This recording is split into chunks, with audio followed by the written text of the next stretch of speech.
Well, good evening. I call the March 24th Ames Area Metropolitan Planning Organization Transportation Policy Committee order. And we have a couple items on the agenda tonight. First, we have consent.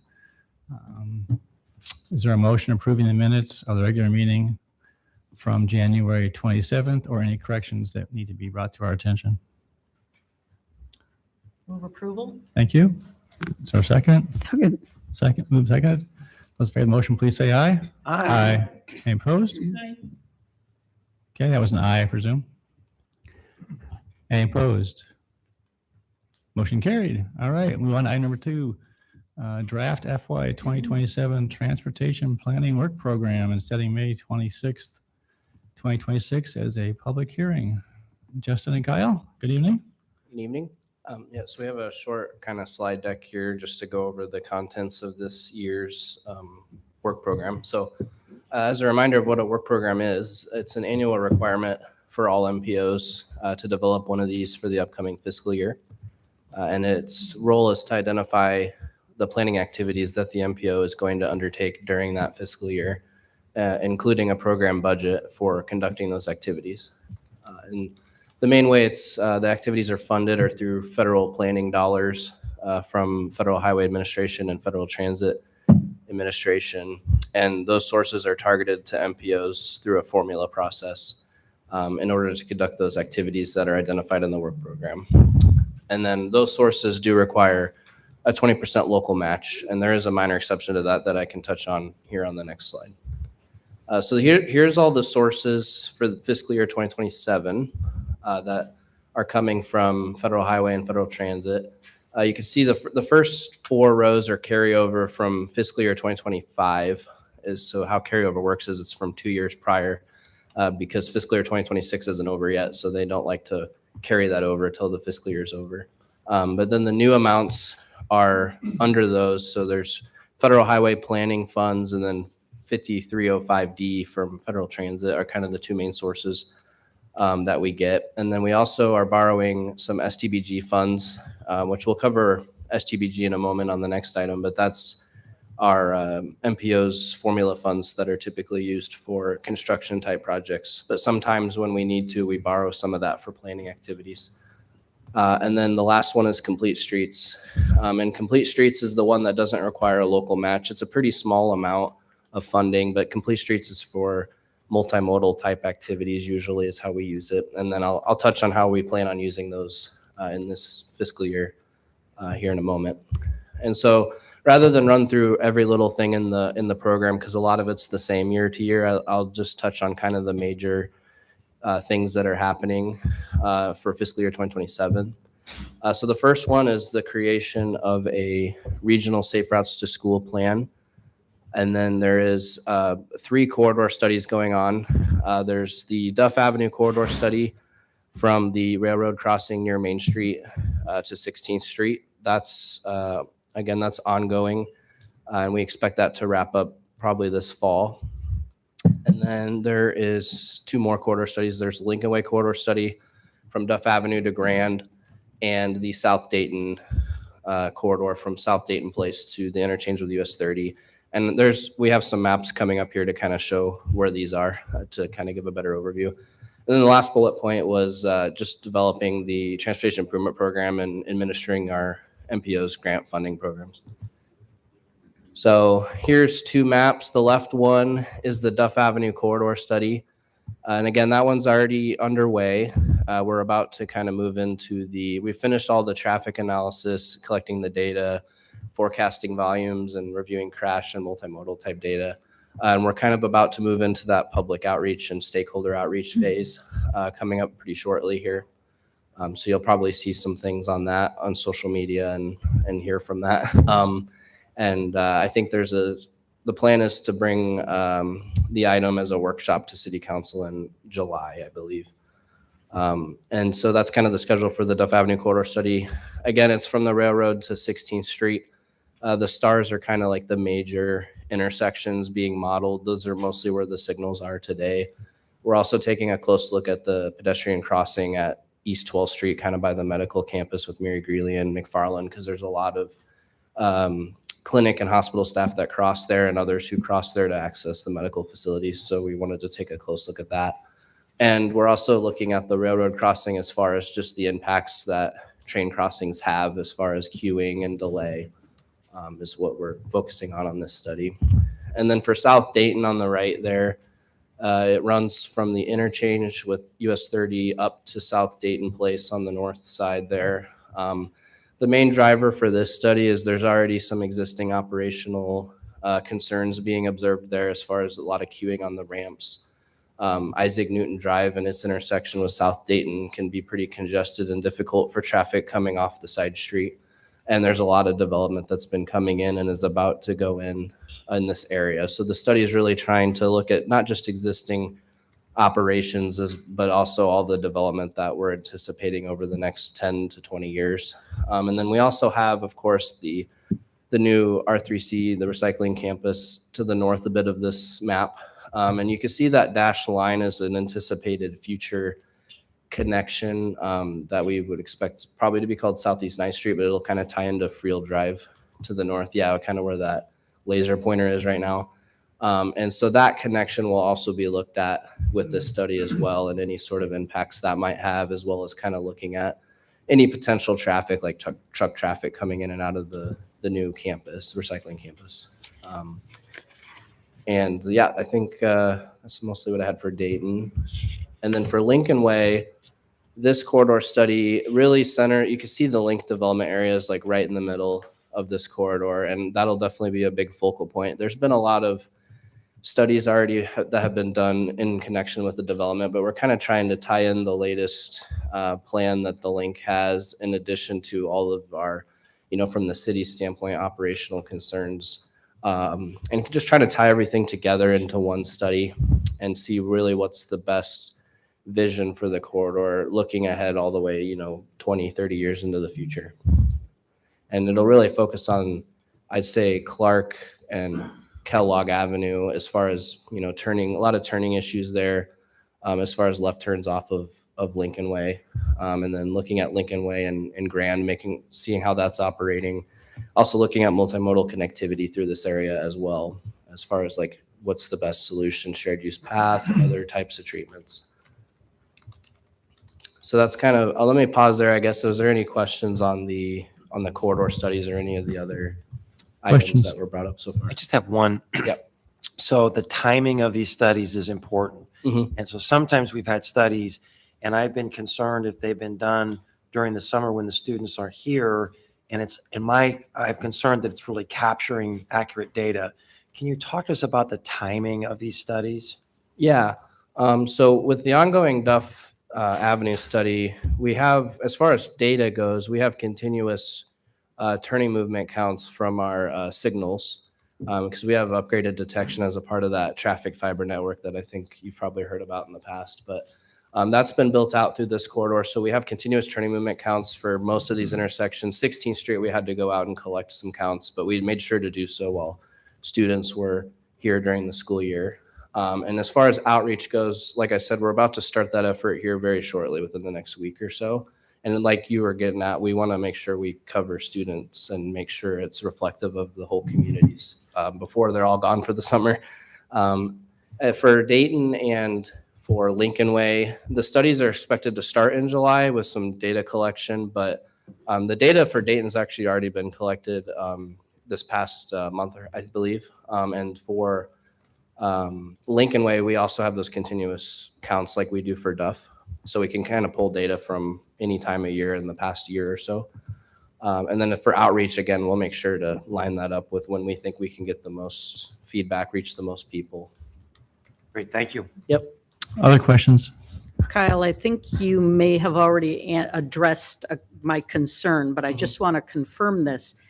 When I saw the map for the South Dayton study, Yep. I realized Highway 30 is going to be rerouting traffic onto Dayton and that interchange. And so you're saying we've already got the data we need, and that's not going to skew anything. Yep. And for the reason you mentioned, we wanted to collect those counts now before that started. So yes, we tried to get ahead of that. Yep. Thanks.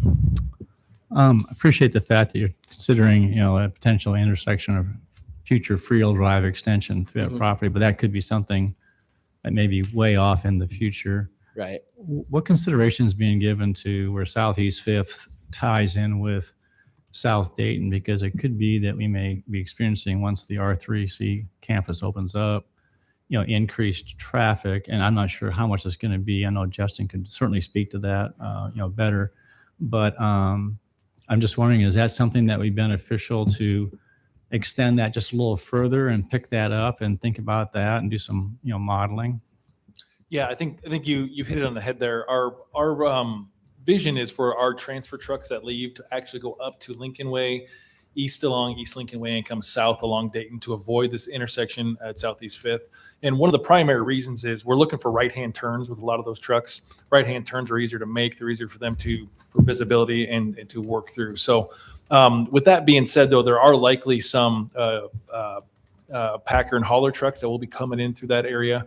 So Kyle and I have talked about it this afternoon about looking at what we can do to make sure we've got enough data on that Southeast Fifth intersection too, as we're looking at this, to say, are there improvements that maybe aren't needed today, but that could be in the short term as the R3C comes online that we might need to look for further up the line. So we're taking that into consideration. We're definitely going to look into that, how it impacts that operation. Yeah, I'm just thinking about, I know that with the curbside recycling is going to reduce the amount of people coming out, but you still got yard waste that we're going to be trying to encourage, and there'll still be, private vehicles going out there, and just making sure that, since we're doing the study in this whole corridor, it seemed to be appropriate just to kind of make sure we pick that up and factor that in. And it may have no effect, but just thinking about it, because I would expect to see increased traffic out there. Yes, correct. So it will be considered, or you're going to have you said you're already. We discussed it this afternoon. We got to check with our consultant on where we're at already on the data collection. See, can we add it in there and make sure it matches up with what we have? Obviously, we picked up data further to the south. I think there's still time to get that before some of this Highway 30 traffic really gets in there, so we don't skew that data too far. But I think we can make it happen. We just haven't had that conversation yet with a consultant, but we will definitely look into what we can do to do that. Great, thank you. Do you guys have some target dates of when these reports will be completed?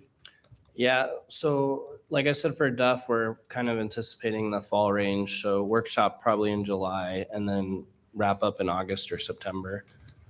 For South Dayton and Lincoln Way, we're hoping to start them in July and wrap them up around summer next year. So summer 2027.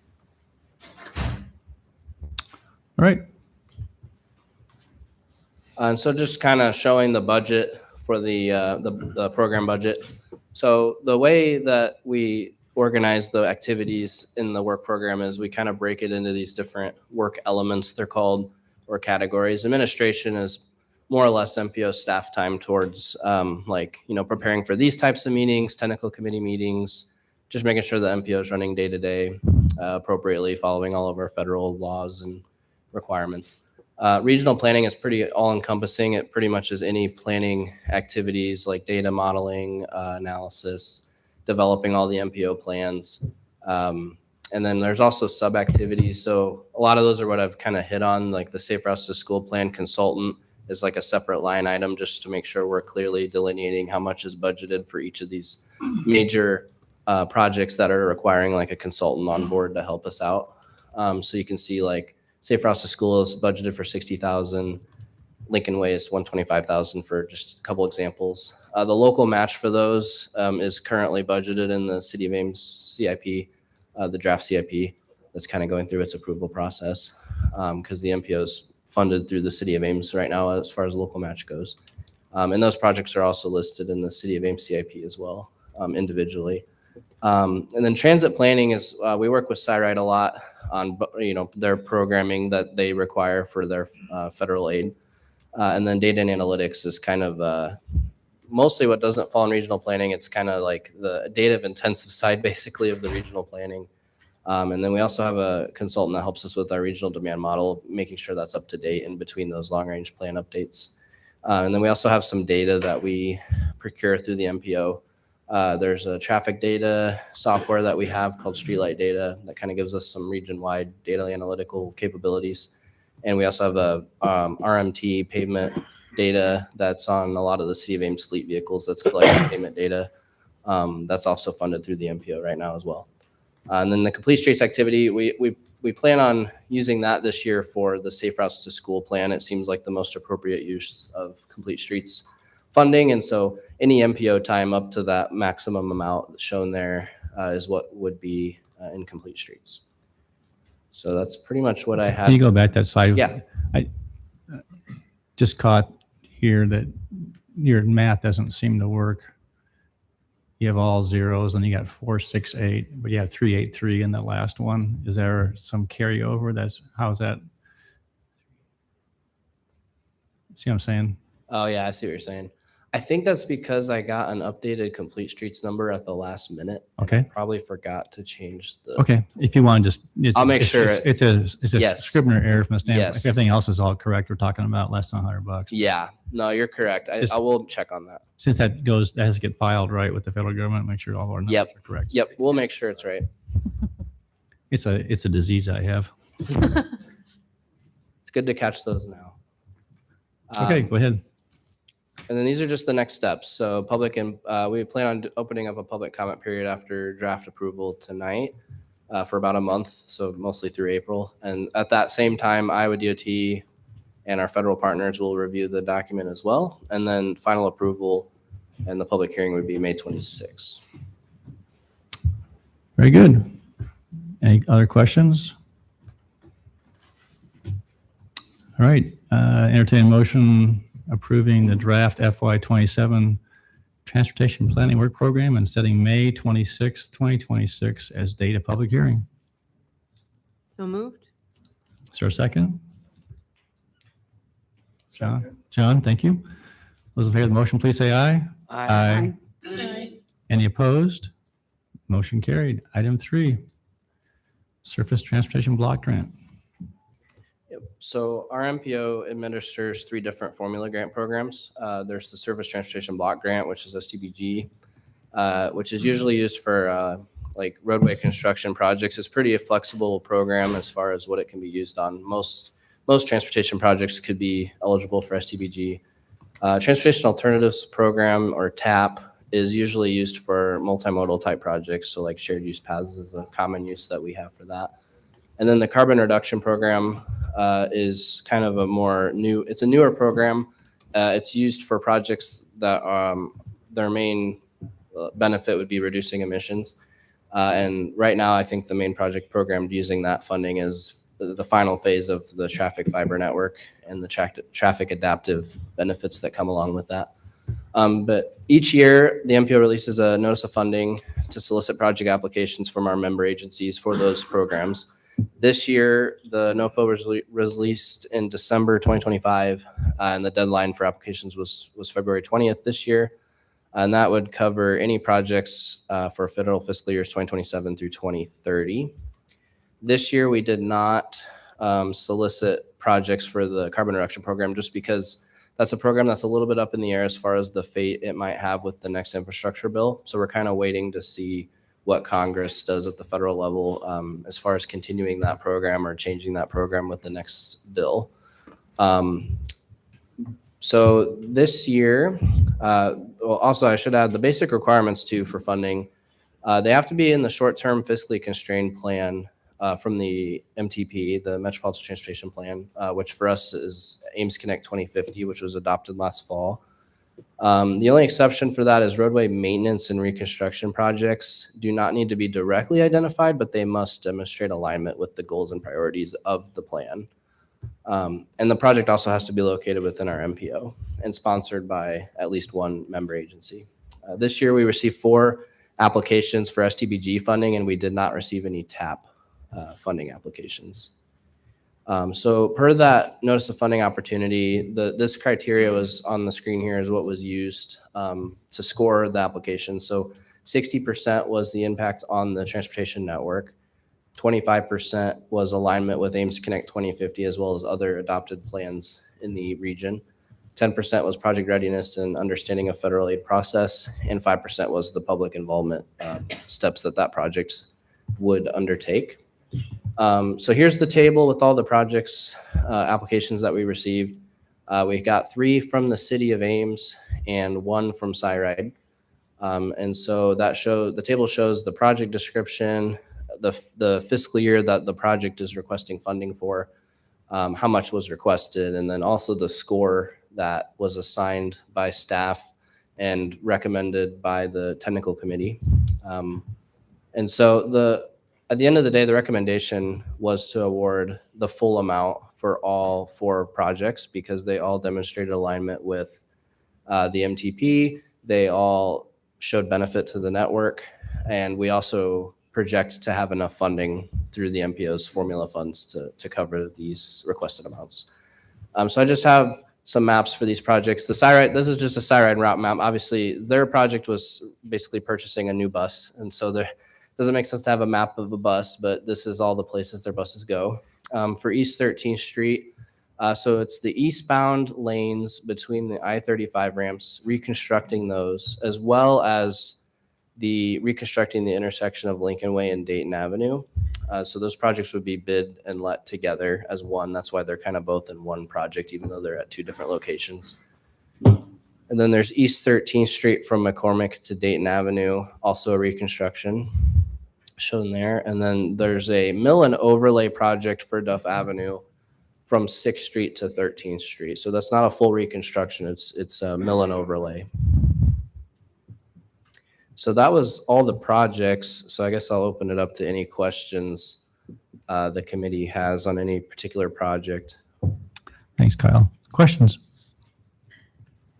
Remind us what the schedule is. We're improving the bike infrastructure on, I apologize, that's Grand. Are we doing anything with bike infrastructure on Duff at the same time? I don't believe that project. There's a lot going on in that corridor. With the corridor study happening just right now and this project, we're kind of balancing 2 things here. I think what you'll see, Ames City Council will see brought to them some potential forward thinking for what we can do to increase multimodal infrastructure along Duff Avenue. It's going to be a challenge to get it in with the funding we have with this project that's shown here on the map. However, what we plan to do through the planning effort that we've got going on right now between 16th and the railroad tracks is to set the corridor up for the future as we look to reconstruct this in the probably 15-year range. How can we build up that infrastructure even more for multimodal facilities in the area? So right now, the project you're looking at right now is just a mill and overlay, keeping the road the same and keeping the same configuration as far as geometry that's on there. Okay, thanks. Any other questions? You mentioned that street repair can fall into this funding category, and that makes sense. But did it push anything else out of consideration? Like, are there any things that would have been short-term projects that would have made this list if not for? Well, the way the process is set up is that it's the member agencies that decide what they want to apply for. I see.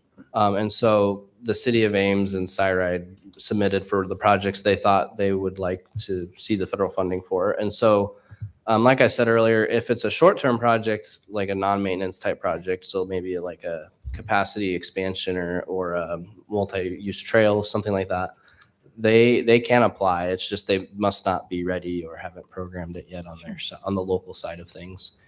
But I'd say no, I don't think any project has been pushed back because of these projects. Thanks. Other questions? All right, entertain a motion on FY 2027 through 2030 Surface Transportation Block Grant funds to various regional transportation projects. There's 4 projects listed. And if the committee is okay, I would entertain a motion on items 3A through 3D. Is there a motion? I would move approval of the resolutions. Thank you. Moved and seconded. Those in favor of the motion, please say aye. Aye. Aye. Any opposed or abstaining? Motion carried. Thank you, gentlemen. Policy Committee, any comments? John? Oh, that's right. Supervisor? Council? All right, entertain a motion to adjourn. Move we adjourn. Is there a second? Second. All right, those there say aye. Aye. All right.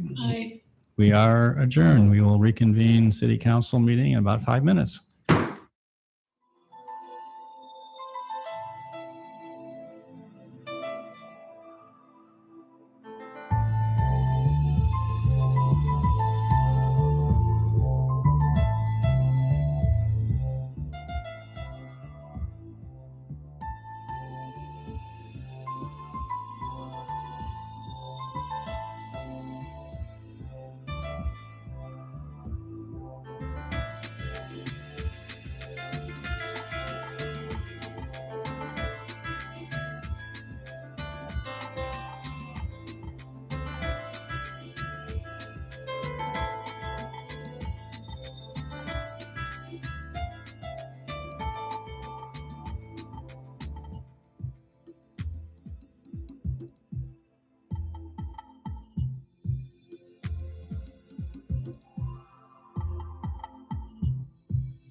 Well, good evening. Call the regular meeting of the Ames City Council for Tuesday, March 24th to order.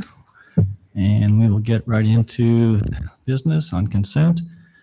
Staff has asked that we pull item number 8 The applicant is not ready to proceed as of yet, and I would like to pull item 36. Anything else that council wants to pull tonight? Hearing none, entertain motion to approve consent list item 8 and moved. 36. Second.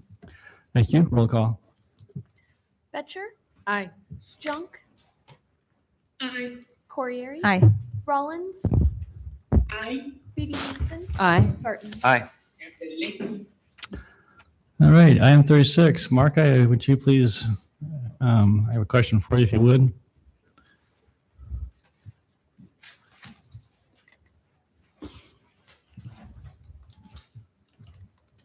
As council is entering into a resolution on a development agreement, final plat, public improvements, just want to reconfirm that your office and you are supportive of this item.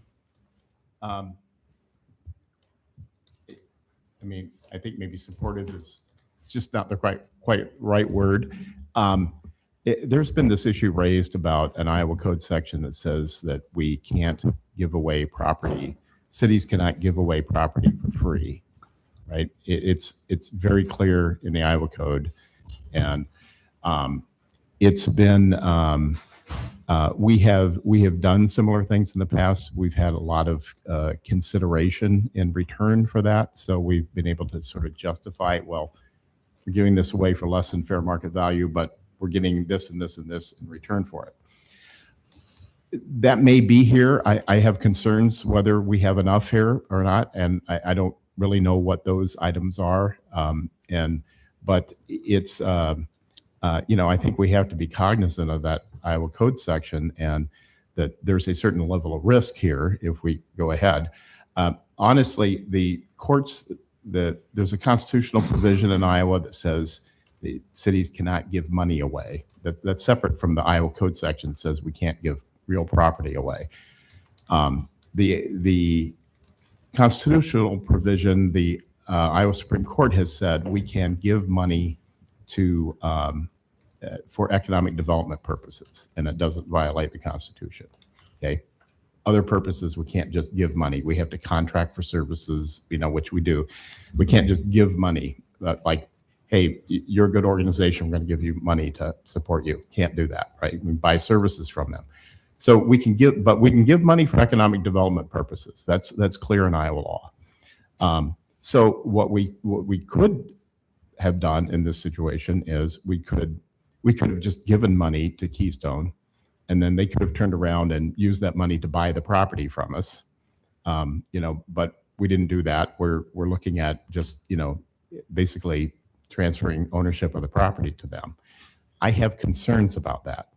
I don't know if we were to get sued over it, if we would win. Okay, so there's a certain amount of risk there. You may decide that the risk is worth it and you really want to do this and you want to go ahead. Okay, so I just feel an obligation to sort of just tell you about that risk and my concern about it. But, I'm not really making a recommendation here that we move ahead or not move ahead. I'm just saying there is a certain amount of risk. Kelly may have some thoughts on what the benefits are that we're getting out of this. And maybe there's enough to justify it. I'm just trying to think, like, if the court is looking at this and saying, okay, we have a code section that says the city can't transfer property for free, can't give it away. The city has given it away. What makes this valid then, right? We would sort of have the burden of proving why this was a valid property transfer. So that's my concern. Okay. So I have a couple of questions or concerns of my own. So when some of the residents first brought up that code section, I know we had asked you to come up and make a comment on that. And I don't know how the rest of council felt, that it was pretty explicit when you said that the code section, the language is this, but we have the economic development factor in our favor in this case, because we had spent time justifying why it was for economic development purposes. And you also made a comment that your office had already been discussing this issue and you felt pretty confident that we were solid in our standing in terms of the economic development argument, which kind of goes to the consideration piece of it as well, because I think there's been numerous meetings where we've discussed not just the economic development argument, but how this supports council goals, how we've considered that factor in relation to low and moderate income housing, and our desire to identify pieces of property that aren't well used, that have room to do increased density to benefit those housing goals. So I'm just a little confused as to why in all the times that we've discussed that we haven't really heard any concerns up until now. Yeah, and that's fair. Honestly, that came up at the council meeting. I came up and I said, well, we've done this before with Baker subdivision, and we had discussed it in the office, and our thinking at the time was, well, we've done this with the Baker subdivision. It's just that as I've gone on since then and thought about it, I've had second thoughts on it, and it really kind of came to a head this afternoon because Renee got an email with an open records request that went through, and I just saw this whole string of things, and it made me worried that we might get sued on this. So I felt an obligation to tell you that I think there's a risk here. Now, we may have enough to be able to justify this, okay? As my thinking before was that we did, because of all the economic development reasons and such, we may have enough to justify it. I'm not saying don't do it, okay? Just very clear. I'm not saying don't move ahead. I'm just saying that there is a risk here, and so because there's a risk, I want you to be aware of that, okay? And if we move ahead of this, I feel like we can defend it, but I can't guarantee we'll win that, right? So that's just the FYI I'm trying to give you here, is that I cannot guarantee we would win. So there's a risk. So I just want you to understand the risk, and you may find that risk acceptable. And if we were sued and if we lost, and then we end up, it voids the transfer of the property, and we would end up owning property again. There's probably a way we can figure that out. It's kind of a messy situation, but there's probably a way we can figure that out and move forward. But my whole point is, I just want to let you know there's some risk. And again, my thinking has evolved on this, and I apologize. I should have gotten out on this earlier, but I'm not saying don't move ahead. Okay, I'm not saying that. I'm just saying be aware there's a risk. Okay, I don't want anyone to say, Mark, why didn't you warn us there was a risk of this happening? So here it is. Okay. She has something else. No. Is there a timing issue associated with this item that we have to do this today? Because I feel like we need to have a little more, and I don't want to put you on the spot, Mark. I'd like to give you a chance to do a deeper dive, talk with colleagues around the state, because we can't be the first city in the state of Iowa that has wanted to do something like this. So, is there a We've done timing? it. But is there a timing issue on this project? Yeah, I well, mean, I feel like there is. there is, because there's an option agreement that that expires at the end of the month, right, Kelly? Expires today. Yeah. Okay. Yeah. And I guess I've always believed this to be an economic development It is.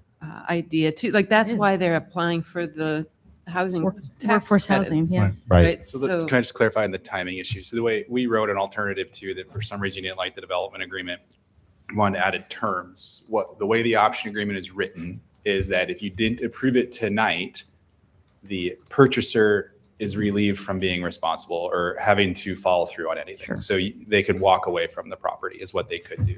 If you were to continue it to the next meeting in April, they would have to agree to that for the option agreement to survive all the way till April 14th. If they didn't want to participate anymore and walk away, they could do that. If they didn't want to accept the terms that were put forward by the city tonight, if you change them, they could walk away. That's the limit there. They have an interest of starting as soon as possible with construction this spring, but it's really the fact that you have an agreement that says it needs to be executed tonight for both parties to be consistent with that agreement. But agreements are modified all the time. And so is the developer here? I mean, I've not seen them. They're not aware of any conversation of this matter. It's unusual for us to be in a situation where we're having to make sort of a decision on the fly of this importance. I'm wondering if there's the interest in council to pause this issue, come back to it later, and give Kelly the opportunity to visit with the developer to see if they'd be interested in just modifying the option for a month to give us a chance to make sure that we're on all fours on this. I don't know what new information we're going to gather. Well, not factual questions, legal questions. So, I mean, Mark, I guess the question is to you, if you had more time, would that benefit your ability to research this and provide us with sound counsel? It would, but honestly, I'm not asking for that. All I wanted to do was I felt the responsibility to say to you that there is a risk here. Okay. But that's And- unacceptable for me. I mean, because there's a risk for everything. Right. We need a greater level of description. We can be sued for anything, anytime. The question is, what are the strengths and weaknesses of such a claim under Iowa law? And so, the last thing I'm going to do is pressure you to answer a question you're not ready to answer. But would you want more time to research that? I will tell you, there's not a lot of case law on this, Tim, on this kind of a question. So, I mean, there have been some, property transfers that have been voided by the courts because, a city had just given property away. But there's a couple of those. There's just not a lot of case law on this. Okay. Is there any other questions from Mark? Well, there is. Okay, go ahead. If we're going to do this under economic development, and this is under Chapter 15A Yes. of the Iowa Code,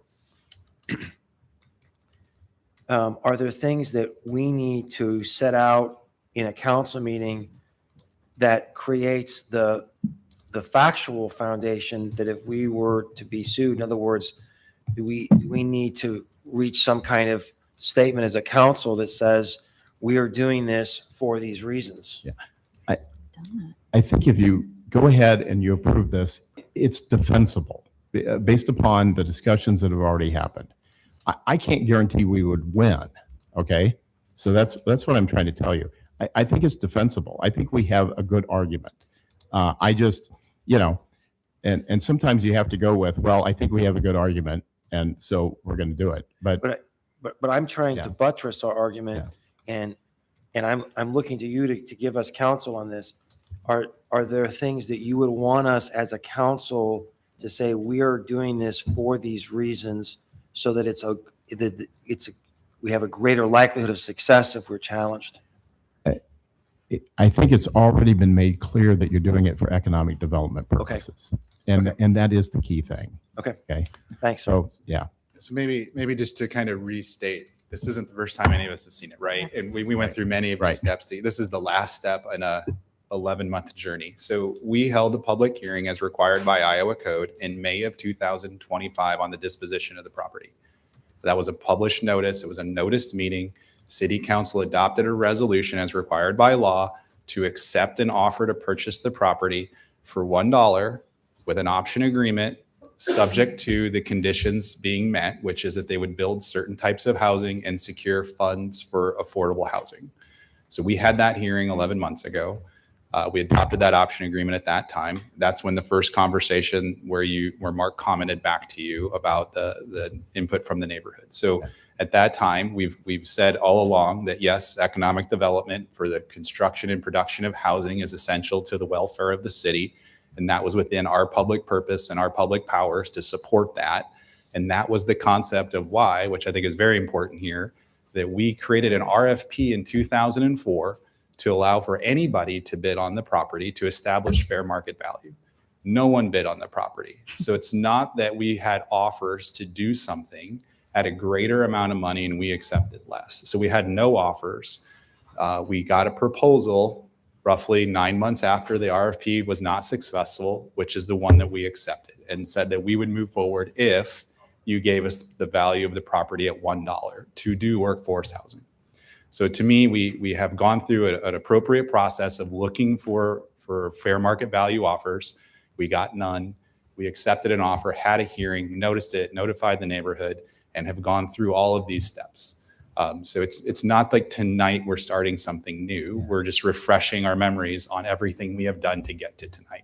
And that's why I would agree with Mark is hopefully the record reflects all of that from the last almost 2 years. But that is why I want to restate all of that. And Tim, I would just agree with Kelly. I think the record is there. You've made that at many council meetings. Okay. What I was trying to do here, and I apologize. I'm not trying to derail this. I'm not saying don't do it. I am saying there's a certain amount of risk here. I just want you to be aware of that. Okay. That's really it. That's my bottom line. So and like you said, Tim, there's risk in everything in life. Anytime you take action, there's risk. Any other questions, Tim, that you wanted? No, this has been very helpful. Thank you both. Any other questions? No. Entertain a motion, Move alternative 1. which is just for clarification for the audience. To approve the development agreement and final plat and accept the public improvements agreement. Thank you. Is there a second? Second. Okay, roll call. Junk. Aye. Corriere. Aye. Rollins. Aye. Beatty Hansen. Aye. Garten. Aye. Betcher. Aye. Thank you. All right, move on to public forum. This is time we set aside for comments from the public on topics of city business other than those listed on the agenda. We ask people to limit their comments to 3 minutes or less. I have one person who is signed up for public forum. There are other people interested in talking about other items, but Jerry, do you want to go ahead and address council? And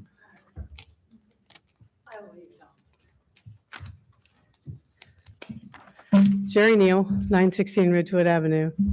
I'm speaking tonight about solar investments on behalf of a working group from the Ames Climate Action Team.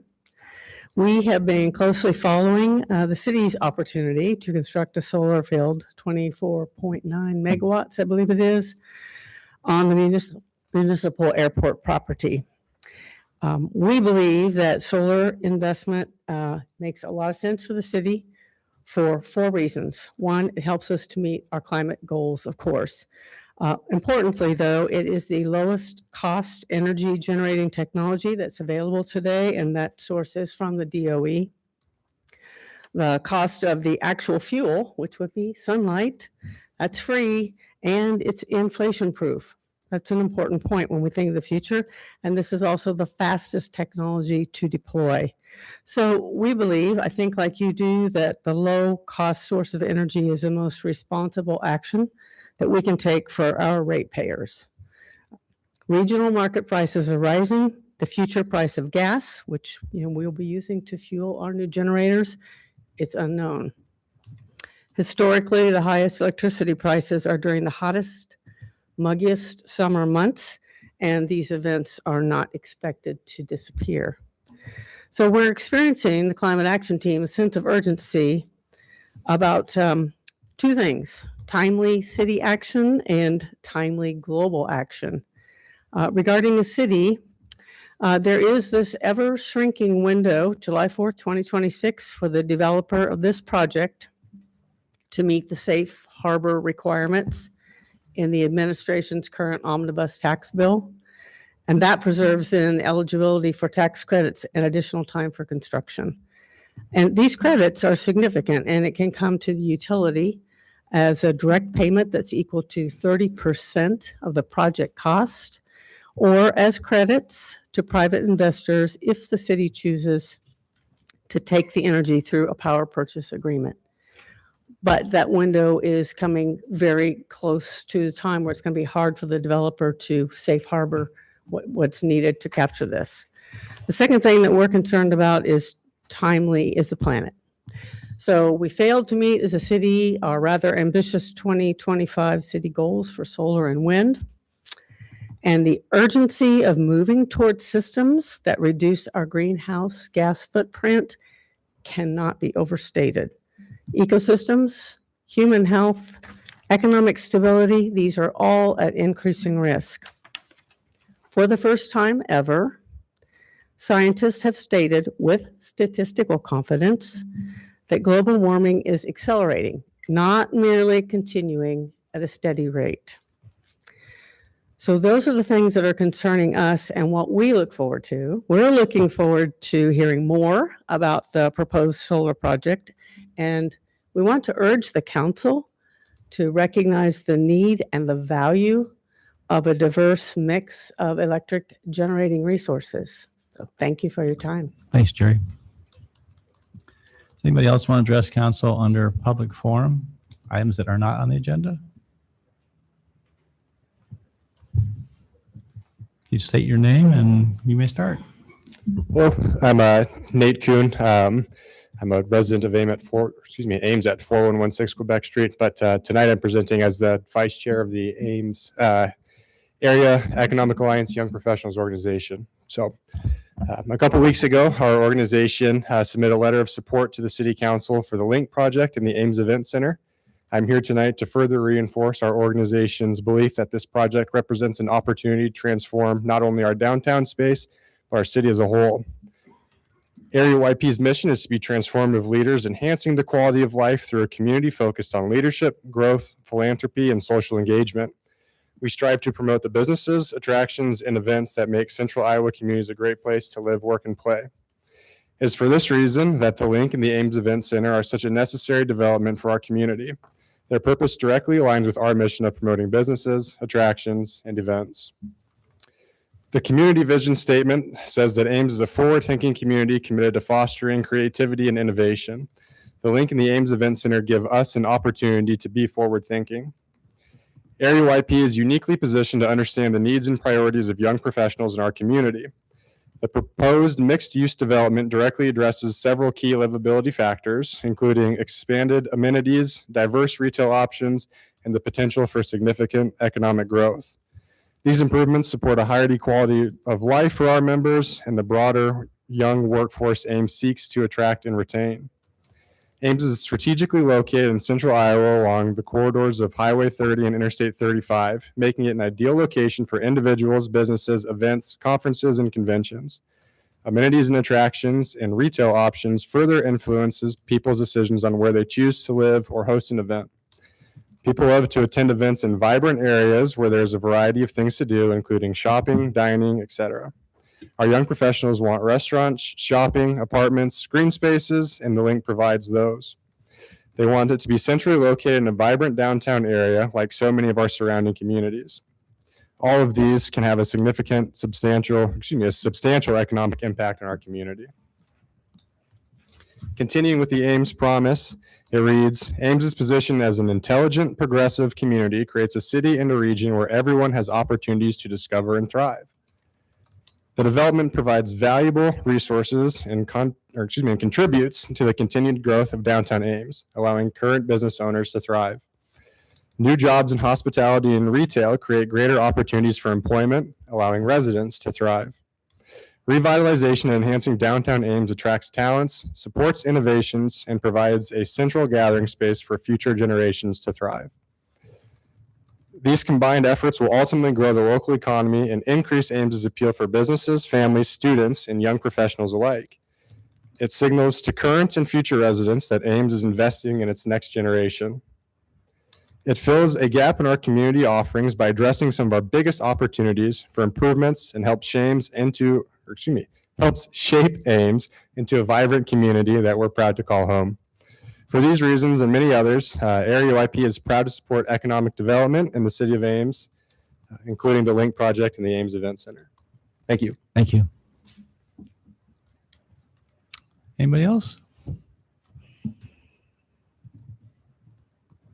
All right, we'll close public forum and move on to item number 37, staff report on tree removal at 624 Duff Avenue.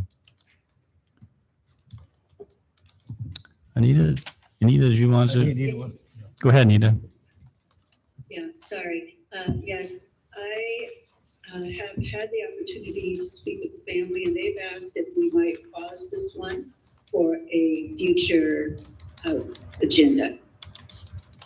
So I am making that motion. Motion to table it to a future agenda. Yes. Okay, is there a second? Second. Okay, those in favor of the motion, please say aye. Aye. Aye. Any opposed? Motion carried. Thank you, Anita. One thing on this, Mayor, that I would be interested in, I'm looking for options to give us flexibility in how we negotiate this with the property owners. And I would be interested if maybe the city attorney could give us options for either a special assessment or a mortgage to help secure an obligation going forward. I would like to go into that meeting with those options available. I'm not sure I have a particular recommendation, but just to have that as an option. You'll make a motion? I would move that we ask the legal department to review the options for securing this financial obligation if we are able to reach an agreement. Is there a second? Second. Any discussion? Those in favor of the motion, say aye. Aye. Those opposed? Aye. Any opposed? Thank you. Motion carried. All right. Move on to item number 38, resolution declaring Georgetown Construction to be non-compliant or non-responsible contractor for the purpose of bidding on city projects, tabled for March 10th.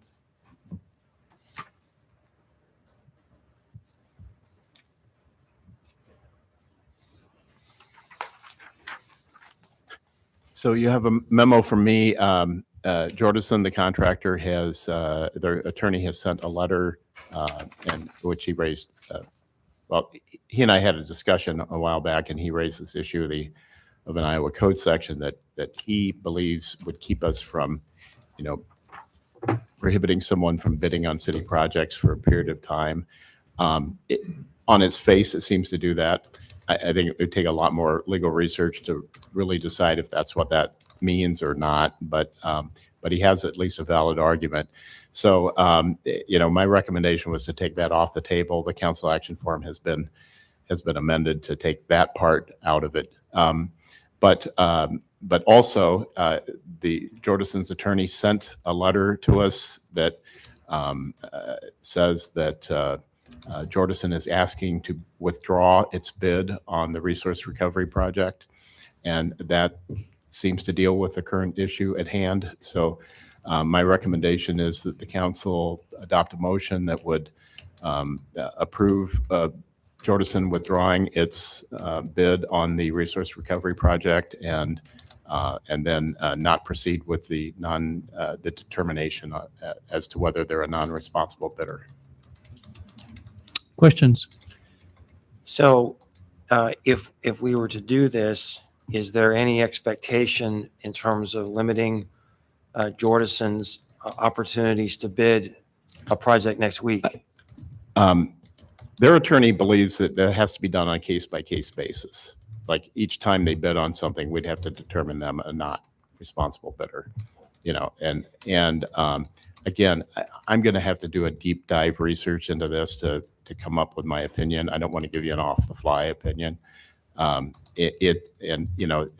conversation with him just happened, late last week, so there was really no time to delve into that. But my guess is that Jordison is not going to bid on any City of Ames projects for a while. So, probably eventually they will, and then we can look at this again then. So, and I'm not going to fight on this tonight. If this is an easy way for us to resolve this, but I just want to make sure that 6 months from now, a year from now, if they bid on another project, the council is not prohibited from going forward and addressing this right at that time. Absolutely. Okay, that's all I need. Yep. Any other questions? Mark, in the bidding process, there's typically a bid bond Yes. that is submitted. And so if someone were to withdraw a bid, the owner could cash that or redeem that for the difference. Would it be appropriate at this point just to include in the motion to also authorize returning the bid security back to them as a courtesy in light of all this what's gone on? Yep. Good point, Mayor. Yes. Okay. There's no further questions. I'd entertain a motion to on one of the alternatives, and if you're interested in alternative one, maybe adding and also returning the bid security or bid bond to Jordison Construction also. I would move alternative one, that we accept Jordison Construction's bid withdrawal for the Resource Recovery and Recycling Campus project, and address their status as a responsible bidder on a case-by-case basis for future bids, and also return to them their Bid security. bid security. Yeah, thank you. Is there a second? Moved and seconded. Those,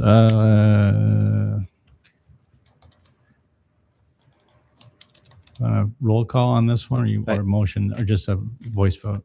I think we ought to do a roll call. Okay, just to roll be call, safe. please. Yeah. Corriere. Aye. Rollins. Aye. Beatty Hansen. Aye. Garten. Aye. Betcher. Aye. Junk. Aye. Thank you. All right, Council, I know there's a number of people here that are here regarding the Ironwood Estates. I'm going to go ahead and move item number 42, which is staff report on Ironwood Estates request for woodlot restoration of Iowa DOT property up on the agenda, and then we'll let others just slide down just out of respect for those that are in the audience, because some of these items may take a little longer to discuss. So we'll move on to item 42.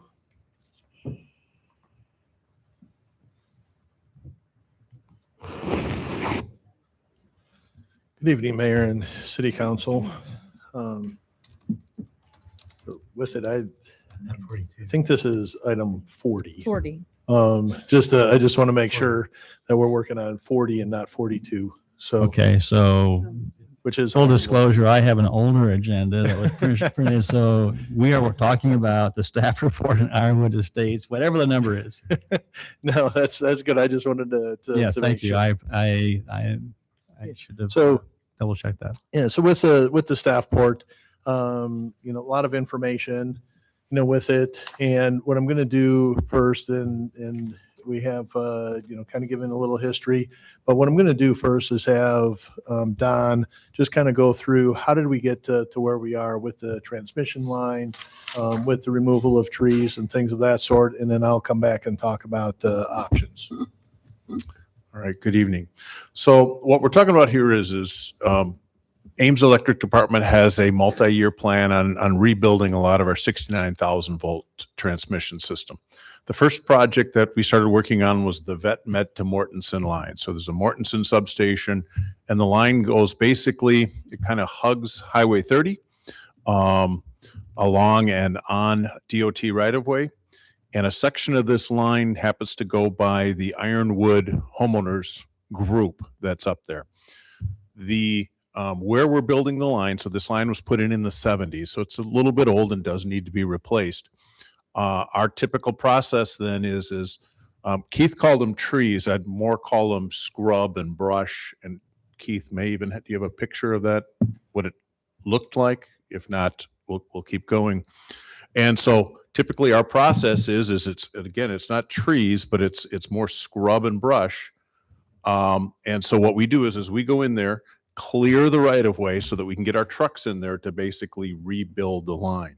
So this is actually a picture after that right of way has been cleared. Now, the trees that you're looking at in the first picture was basically that's the right of way going east, and then with trees looking down onto Highway 30.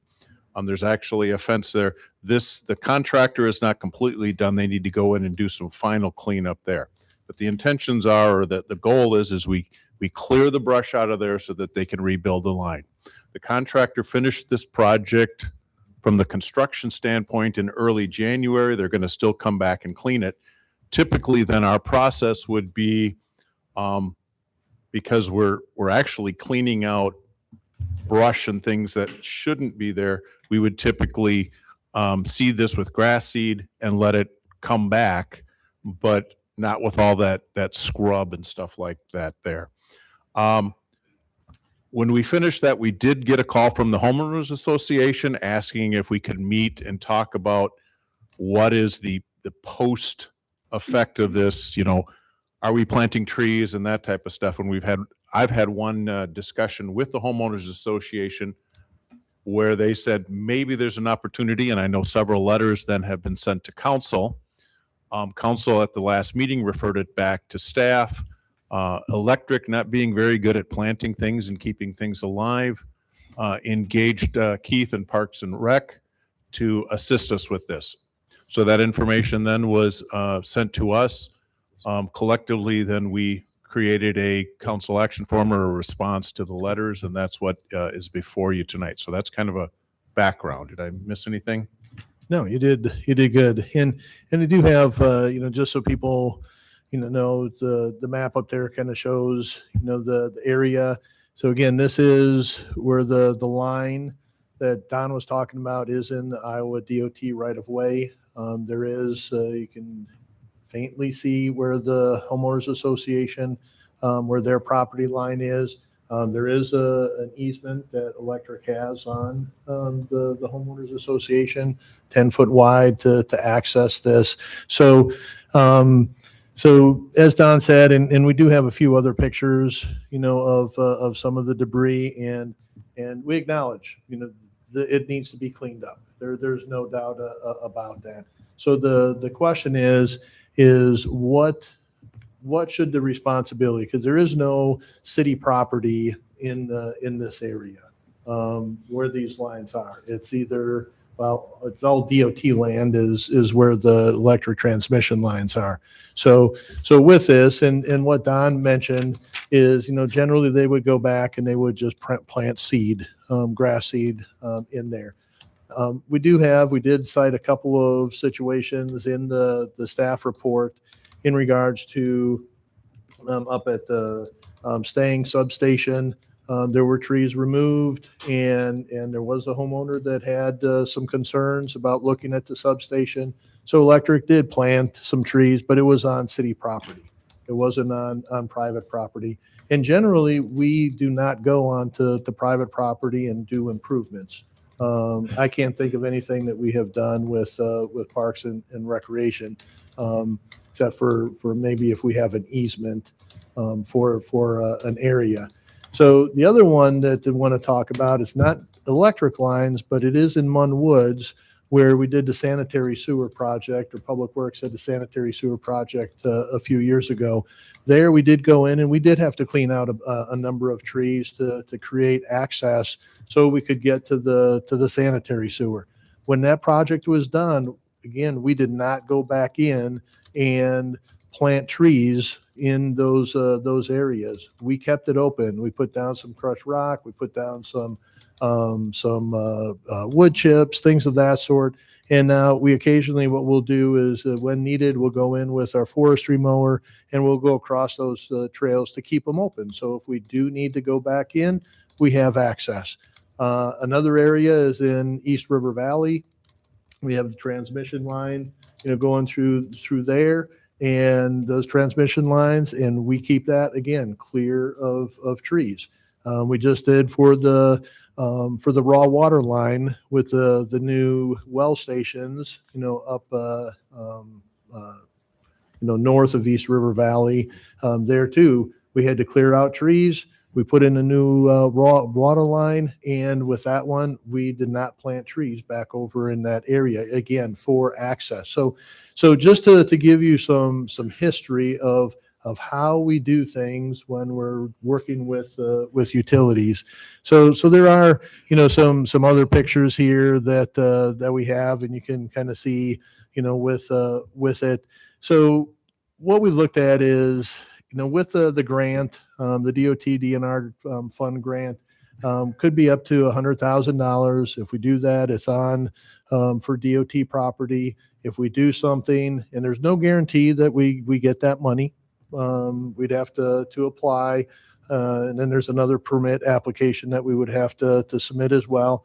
And only municipalities can apply for this grant money. So we would have to do it. We couldn't say to the homeowners association, you just go ahead and do that.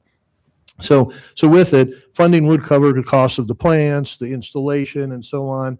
And if we did go for this grant money, the city would have to do the application for the grant. But what we would do is we would contract the work out. If we did something, we have a city forester, Gabby, we would have her put together the plan. It would be submitted with the application.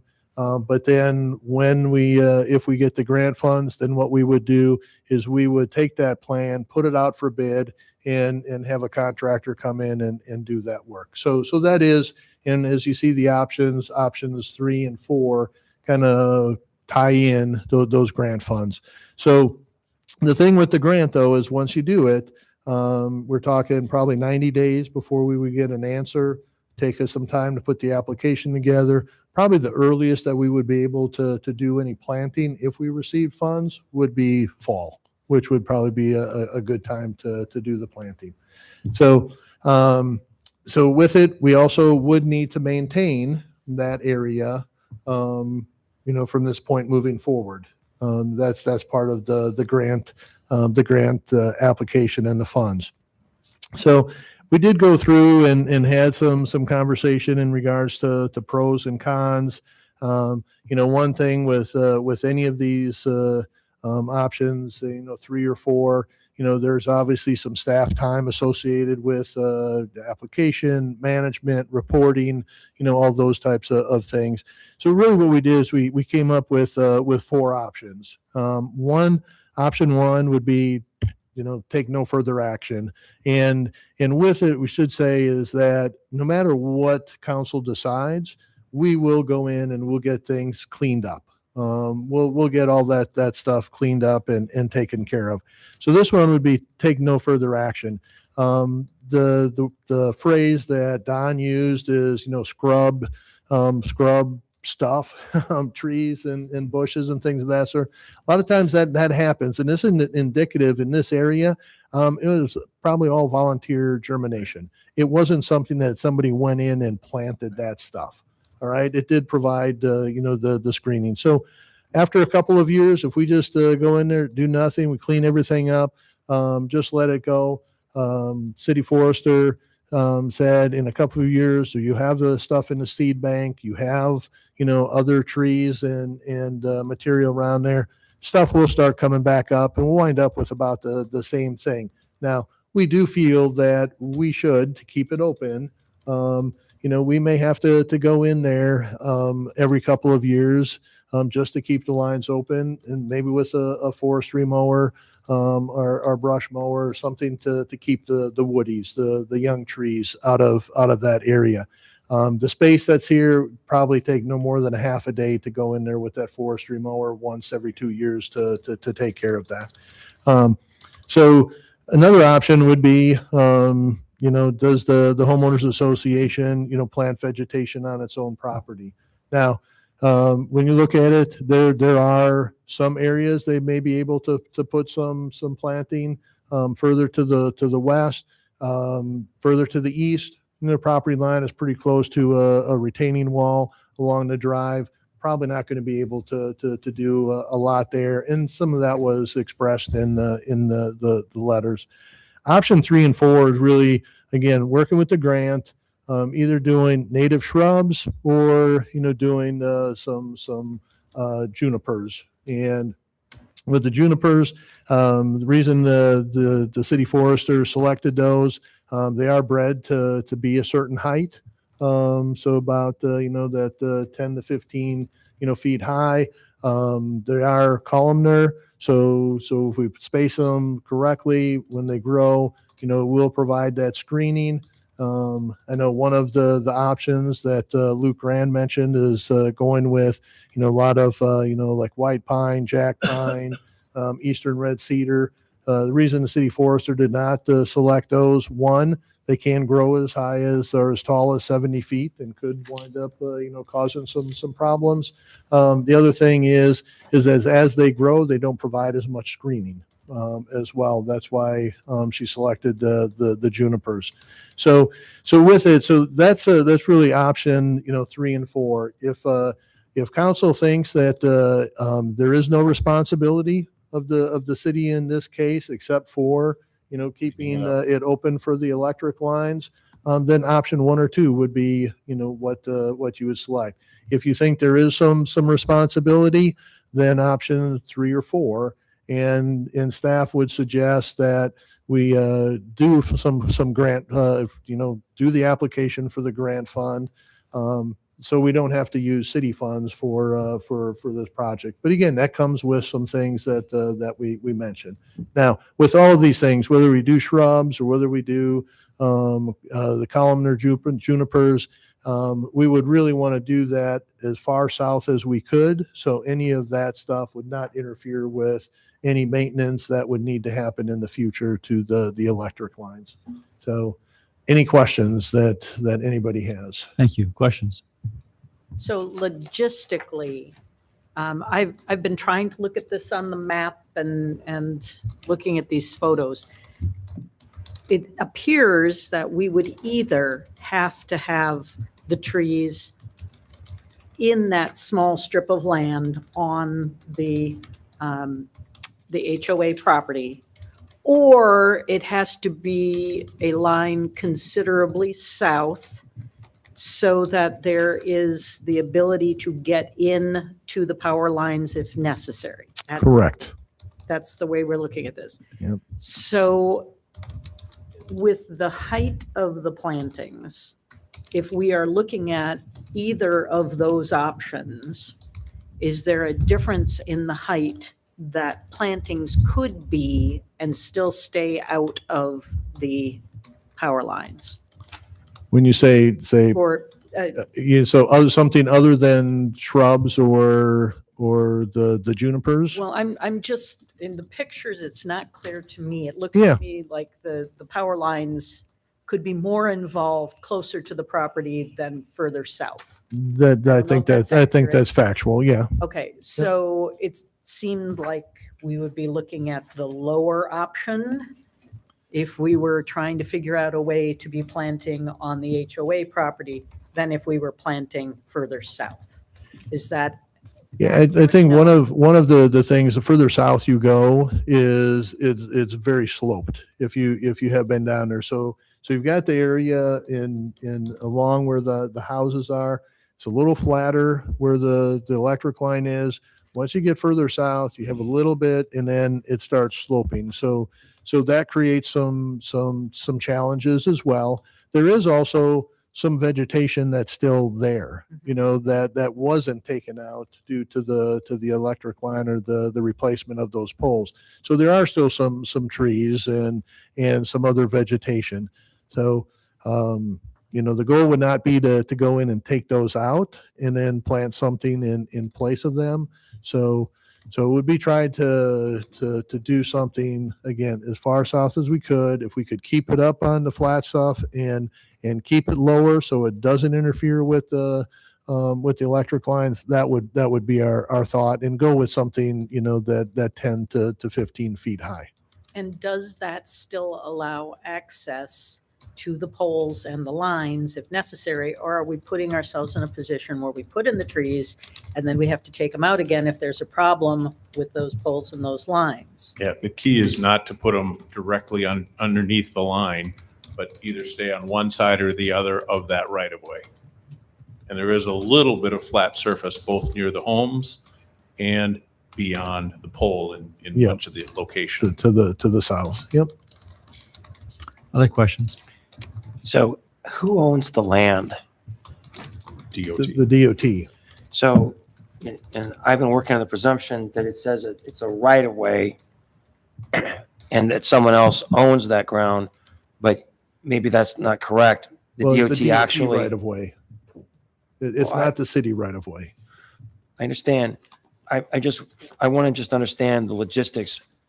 Normally we think about a right of way, someone has a right to use someone else's property. And so is this land owned by the state of Iowa? It's my understanding, Yes. yes. It's Okay. DOT land with which we have an easement, a right of way to be able to use that land for our. Okay, and I appreciate that. That clarifies that. And so are there any limitations on what we do based on the easement? I just want to make sure that within the easement itself, we've reviewed that. Are there any kind of limitations that we have? Maybe clarify, Don, we really don't have an It's not easement. an easement. We're using the right of way. We have a right of way. It's not an easement. I apologize for that. So there's a 10-foot easement on the homeowners association property. Right. To access, to get to the DOT right of way. We don't have an easement with the right of way. We just have the ability to put the electric lines in that DOT right of way. Is there an agreement that exists? No. We'd have to check with the DOT, obviously, to get permission to plant trees, I would think, if you're talking about within the right of way. I just want to make sure as we're discussing these things that we're operating within the allowable parameters of that easement. So I just want to make sure someone has looked at that because it's not in the staff report. Yeah, and again, it's not an easement. Just we have the ability to put electric lines in the DOT right of way. Okay. And I'm a little nervous that this could somehow be a precedent. I can't think of other situations where it would be. Oftentimes when we put in these kind of power lines, we're paying the property owner for the opportunity to put in these lines. And sometimes it's quite substantial. Did we pay anything for the opportunity to put these power lines in?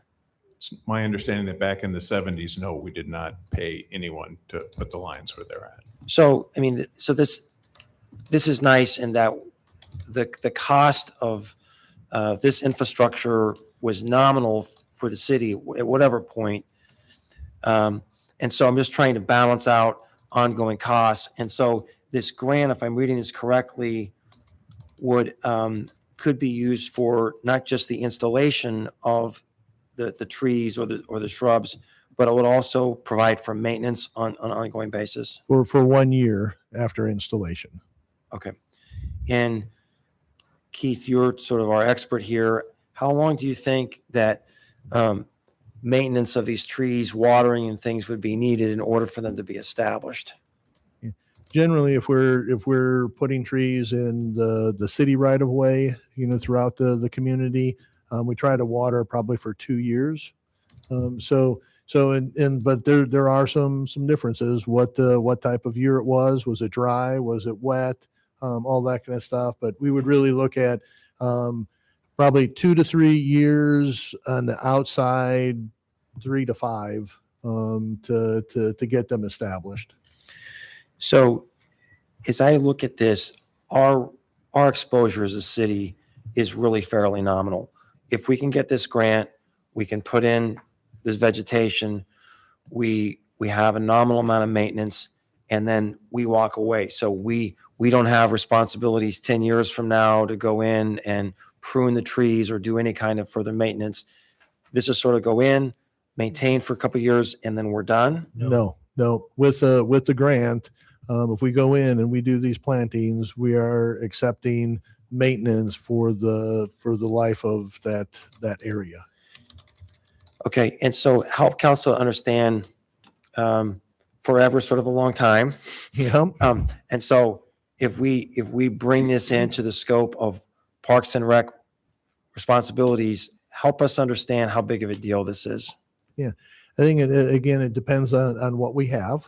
If we do the junipers, there may not be a lot of maintenance that we have to do. If you're wanting to put in different trees and so on, what we try to do is we try to hit every tree once every 5 years within the park system. That's for pruning, for evaluation, all those types of things. So will we have to, like I already mentioned, just for the area where the power lines are, we'll probably once every 2 years we'll have to go in with the brush mower and make sure that any woodies that are coming up, get taken out. But we'd have to do that anyway. Correct. So Yep. I'm just trying to narrow our focus Yep. on the council, just because we're going to do something that the whole city has to pay for, but it's benefiting primarily just the subdivision. So I'm trying to wrestle with that piece of it.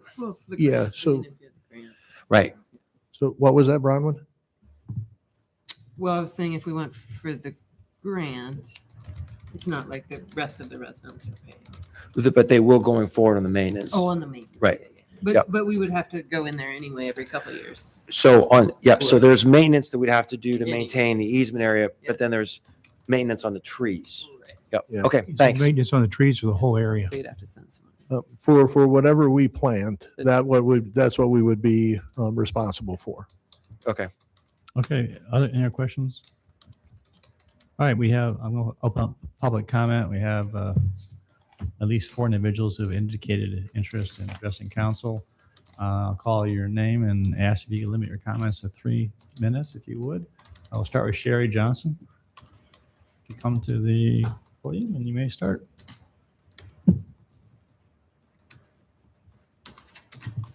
Hi, I'm Sherry Johnson. I live on Ironwood Lane. My property is actually very visible from Highway 30 and kind of dead spot where all of this is happening. I would encourage you guys to come out and take a look. This is a very, very unique situation. It's hard to even explain, honestly. But I would encourage you to come out and take a look. Right now, it looks pretty devastated. And I think with the plantings, which wouldn't be excessive, I don't think. I think you would just have to take a look at it.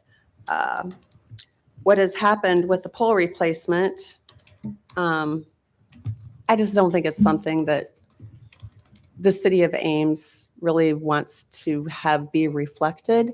You can see it from Highway 30. You can see it from the Gateway hotel area. You can see it from the hills. What's the hills? Green Hills. Yeah, you can see it from Green Hills. We have people park there for Iowa State games. We have a lot of RAGBRAI people. Of course, RAGBRAI doesn't come through all that often, but you know, those RAGBRAI guys, they talk a lot. It's a private area, but yet it's very, very social. I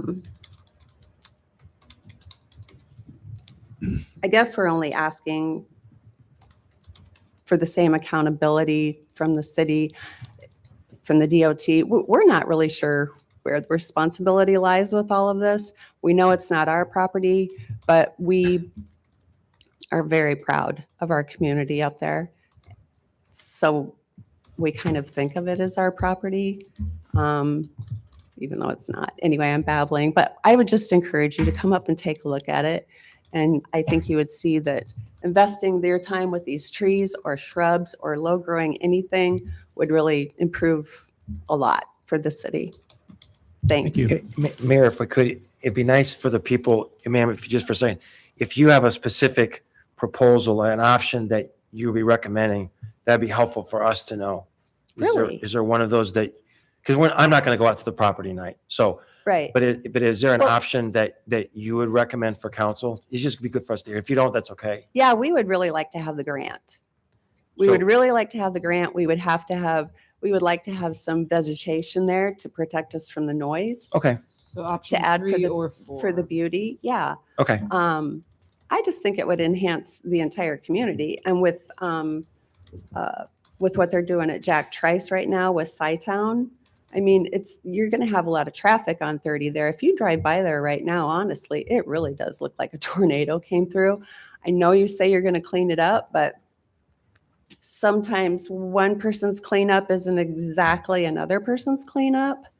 I don't, we just would like it to look beautiful and represent Ames the way we all want Ames represented, I guess. And I know it probably sets a precedent, but I do feel like it's in a different location than, where the sewage thing was or where the other power lines were. It's just a different situation. We live right there. Thank you, Sherry. Okay, thank you. Thank you. Valerie Bolin?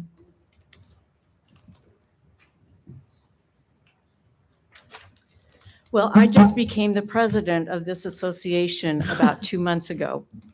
But this committee, we have about 8 people here from Ironwood Estates.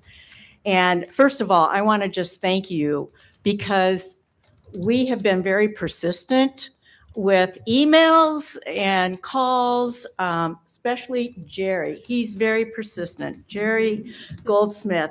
And it kind of reminds me of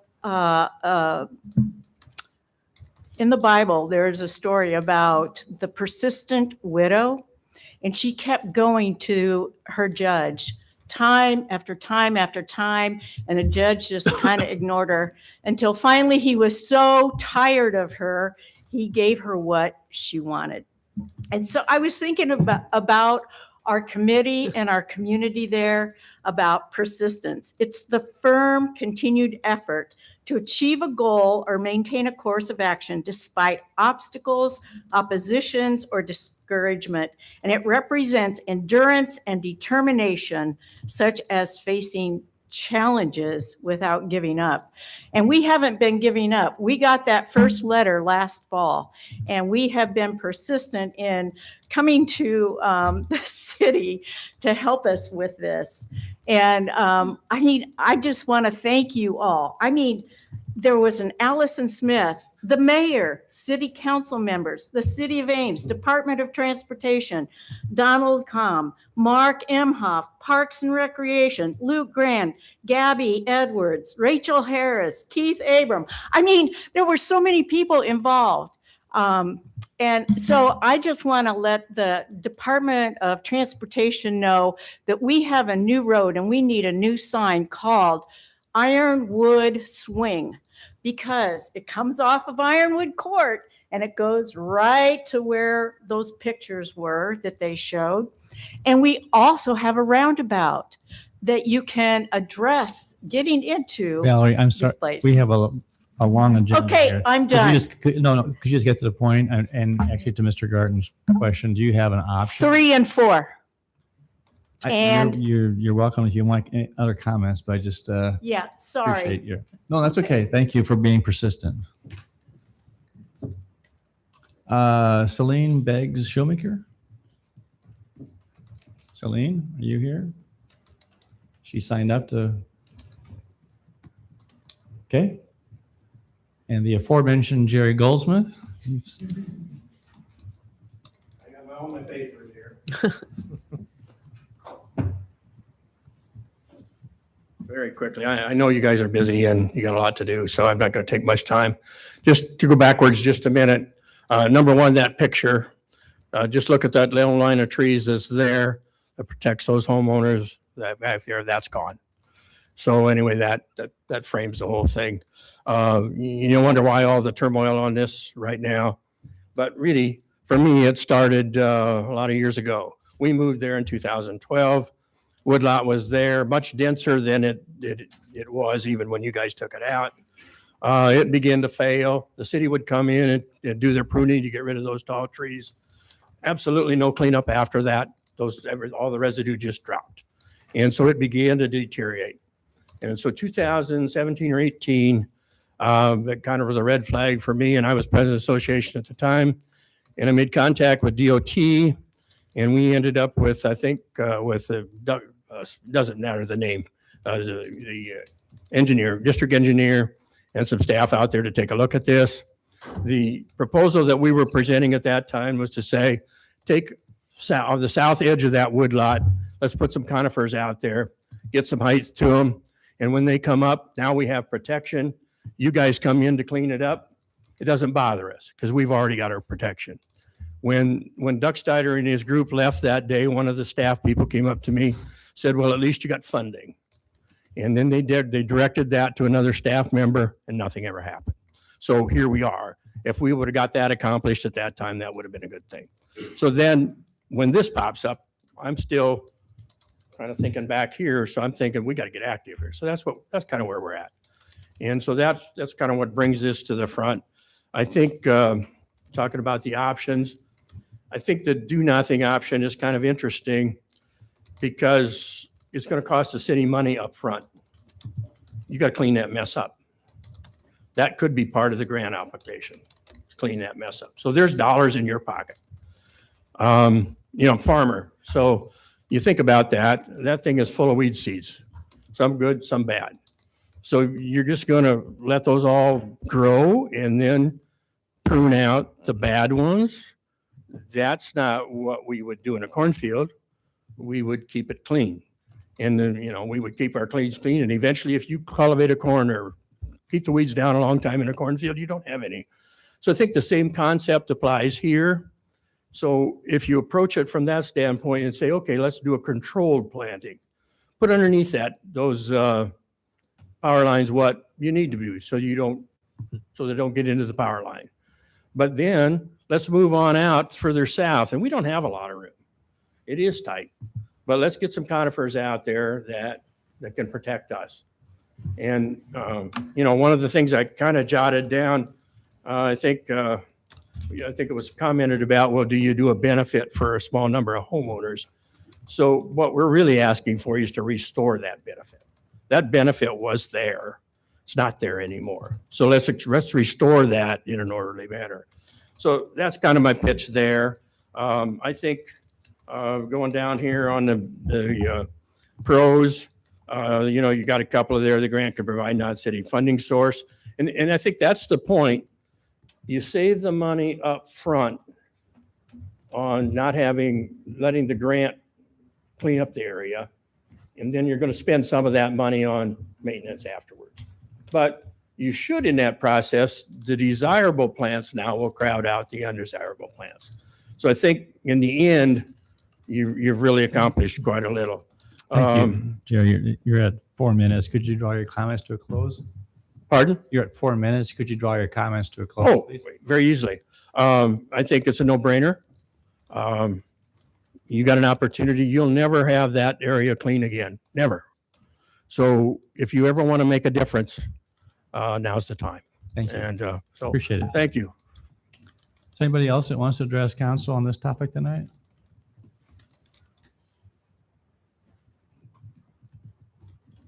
Hi, I'm Marilyn Devick. I live at 2102 Ironwood Lane, which is that far right on the picture there, and our deck faces all this area. And I guess my concern, I sent you guys an email and everything. I guess the thing that I would like to point out to you is that the option 3 is native plants and shrubs. And it also, the proposal says it's the trees are only 10 to 15 feet high, which to me cover, that's below the electric lines. And I just feel like that would be the best choice. And you've got the funding and for it. The discussions that Jerry has had with the DOT person and about this, who brought this grant to our attention, like, hey, this is perfect for you. Basically it's like, they said it's perfect for us. It's a good choice. And I think we're probably a shoe-in to get the grant.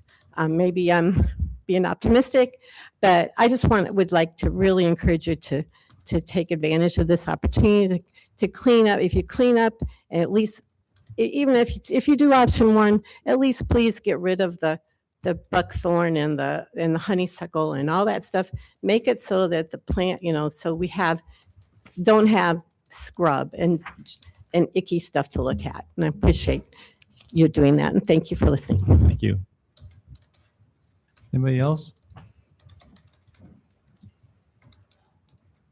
All right, we'll close public comment. All right, council. I have one other question. We've heard support for 3 or 4 for options. And I'm wondering if you have any thoughts, Keith, about the difference in maintenance between the two and whether one or the other is ultimately going to be better for a long-term maintenance plan. I think between that and listening to the people who just spoke and, the screening and everything, I think option 4 may be the better choice. I think the junipers will provide a nice look. It'll provide some screening, whether you're coming on Highway 30 or you're in a neighborhood. I think that will be a better look and most likely be less maintenance for us in the long run. I guess I would have one comment after hearing the input, and that is that I think if we're looking to not establish a precedent here, we have a location that is arguably a gateway location Mhm. to the city, I agree. that's highly visible, that has a grant opportunity available, and that also has not been maintained as well as it could be by us when we've gone in to do things there. And so that seems like a unique set of circumstances to me that would not necessarily establish a precedent for elsewhere in the city. Thank you. Is there any other questions or comments? Otherwise, I'd entertain a motion. Yeah, I mean, I know I speak for council. Thanks everyone for your persistence and very positive engagement with the staff and us. And so I'll move option 4. Second. Okay, those in favor of the motion, please say aye. Aye. Rachel and Anita, are you? Thank you. All right. Anyone opposed? Motion carried. Thank you. All right, thank you. All right. Council, I think that numbers 39, 41, and 42. Let's just put those off and keep on going. We'll move on to planning and housing right now, and then we'll circle back and pick up the city attorney description, precast panel staining, and park boundaries to a little later in the meeting. So I think there's people here for those topics also. So we'll go to item number 43, Dover Development to waive subdivision. 43?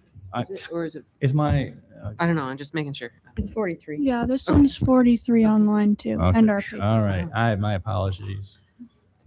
I do know how to read numbers. But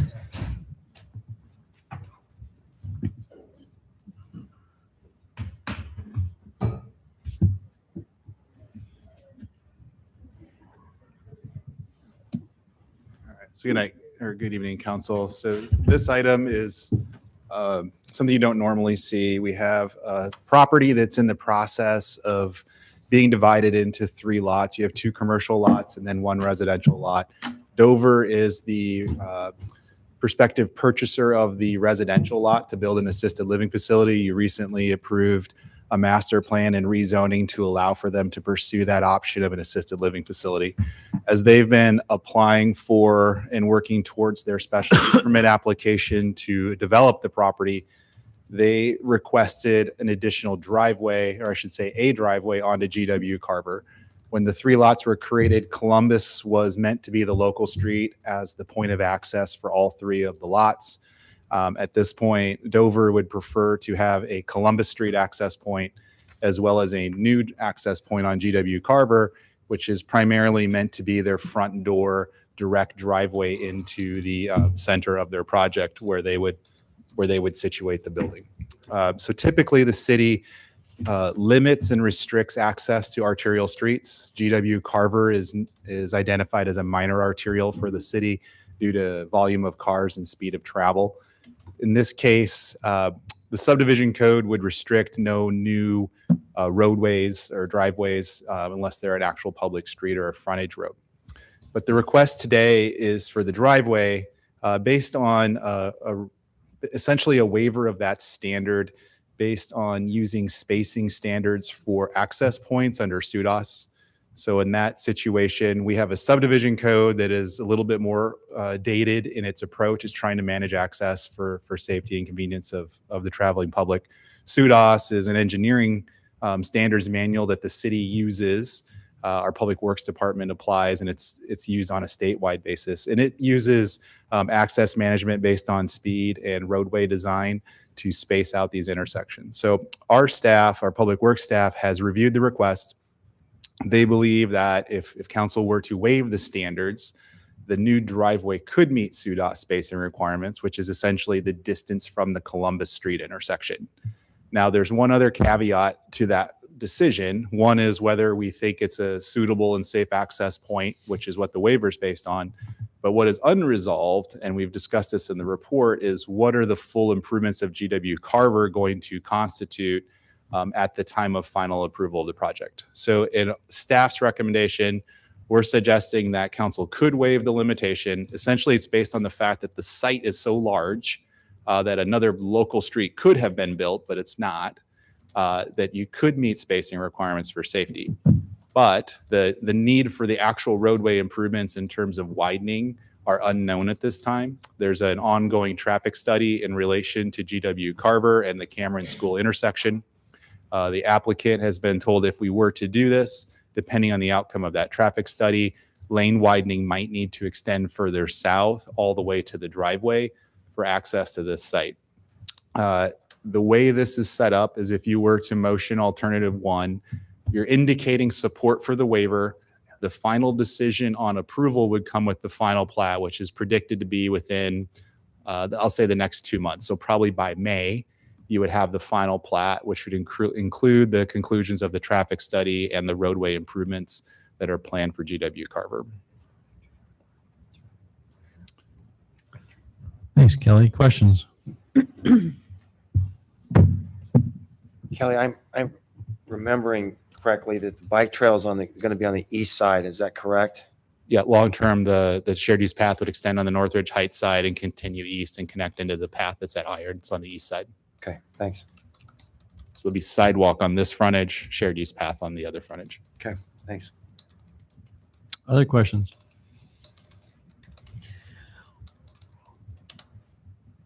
Can you talk about just a little bit about potential traffic implications on GW Carver? I think people are aware that just a lot of people are driving, back and forth, and if we enter or introduce another curb cut there, can you just talk about that, Kelly? I know there's some consideration of, or trying to see if we're going to maybe do a roundabout, maybe, not for sure at the.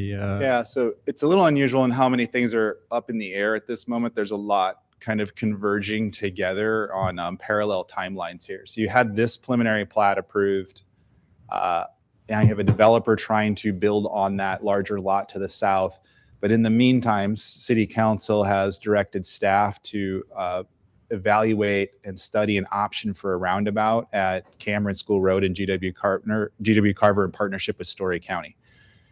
If that process is underway and selecting an engineer to do a preliminary design. If the City Council were to move forward with that process, the improvements on GW Carver are predicted to be different than if we defaulted back to a traffic signal system. When we originally approved this preliminary plat, it was assumed there would be a 3-lane section with a traffic signal at Cameron School Road. That 3-lane section would carry all the way through any access point on GW Carver to ensure that you had protected left turns into the site. So what we don't have is that completed traffic study to say that if a roundabout was built, would the same 3-lane section requirement exist past Columbus all the way down to any additional access point for this driveway? It may or may not. If it was just a signal, it likely would require that lane extension because the speeds would be higher out here. If the roundabout is the selected alternative, it's likely the speeds would be lowered, which limits the need for certain turning movement protections on these types of roadways. And that's why tonight, if you do move forward, it's conditional on final approval of that plat to get the final results of the traffic study on how to configure the roadway. And can you comment on who would be responsible for improvements to GW Carver if there were a widening or turn lane or other? I'm not talking about the roundabout. I'm talking about right at this particular junction. Right. So with the plat that created the lots, the developer inherited the obligation of making the frontage improvements necessary for access to the site. What the roundabout is kind of that intersection improvement that's a little bit off-site. So for staff, as we've considered this, if there was any improvement to GW Carver necessary to improve that proposed Dover driveway, it would be on the developer to make that improvement for the Dover driveway.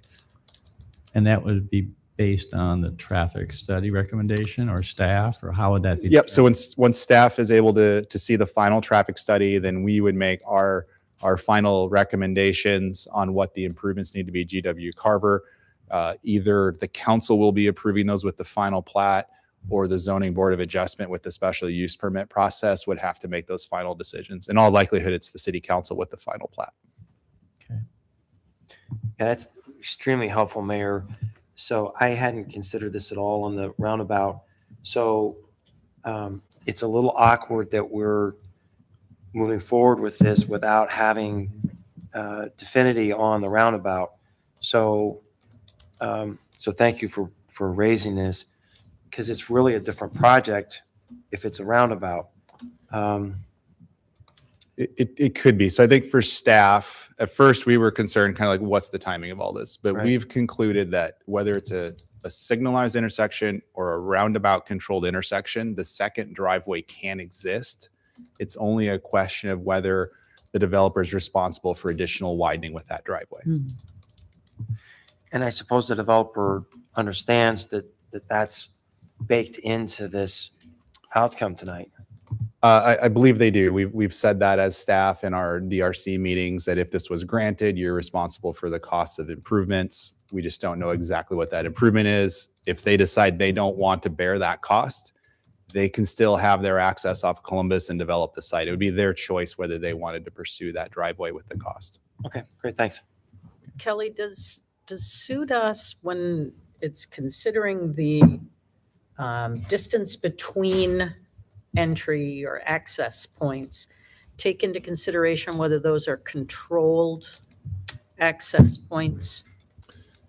I'm not going to say I have that memorized. My understanding is the speed is the controlling factor in terms of the turn lane kind of decision-making matrix, but I'm also not going to say I'm the civil engineer or the traffic engineer interpreting those tables. Yeah, my main concern is that there is a lot of traffic up there. And we've learned recently that from complaints about Mortensen Road and access points from private properties that we don't have the ability to enforce a stop sign being put on a private property, even though the code says people are supposed to stop before entering the street. There isn't anything that requires that property owner to put up a stop sign. And I'm somewhat concerned about having an arterial that seems to be as busy as George Washington Carver is, and which I assume is only going to get busier, adding an access point that is not controlled. If it's an intersection, we've got control and we can put up stop signs or put in a roundabout or a stoplight or whatever. But if it's a private entryway and exit, we don't have that kind of control. So that's my concern about it. Okay. Open up public comment. Does anyone want to address council on this topic tonight?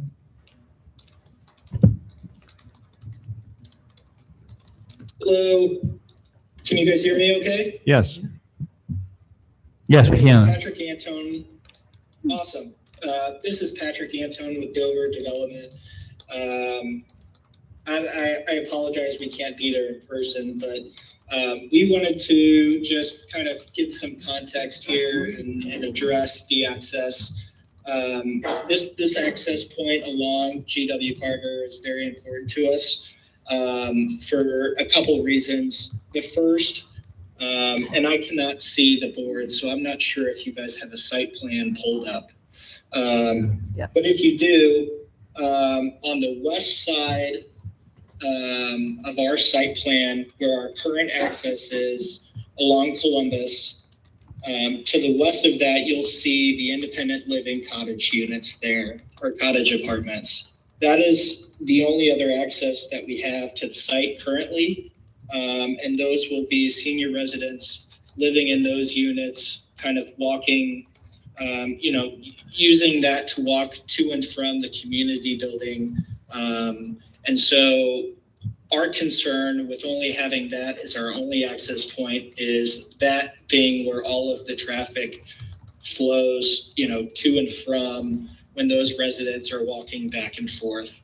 The access point along GW Carver is a lot closer to the community building. And again, it allows those residents and those cottages to, have a safe environment back there where they're not as concerned about any kind of traffic or additional traffic coming from that secondary access point. The other item is the response times and just having first responders being able to get to our site and have quick access if they were needed. So we do want them to be able to pull right in, service the residents, or address any kind of emergency that's required. The only other thing I wanted to point out is the Christ Community Church that's just north has 2 access points along GW Carver. Again, in this situation, we would only be looking for 1 access point, and we're not a very high traffic use. So really it's the safety of our residents and making sure they can get, first responders to them as quickly as possible. Very good. Thank you for your feedback. And yes, we can see your site plan. Kelly brought it up on the screen for us. Thank you. Great, thanks. Happy to answer any other questions. Thank you. Anyone else want to address council on this topic? All right, we'll close public input. Any additional questions for staff? Kelly, the developer raised a point that I wanted to circle back to quickly.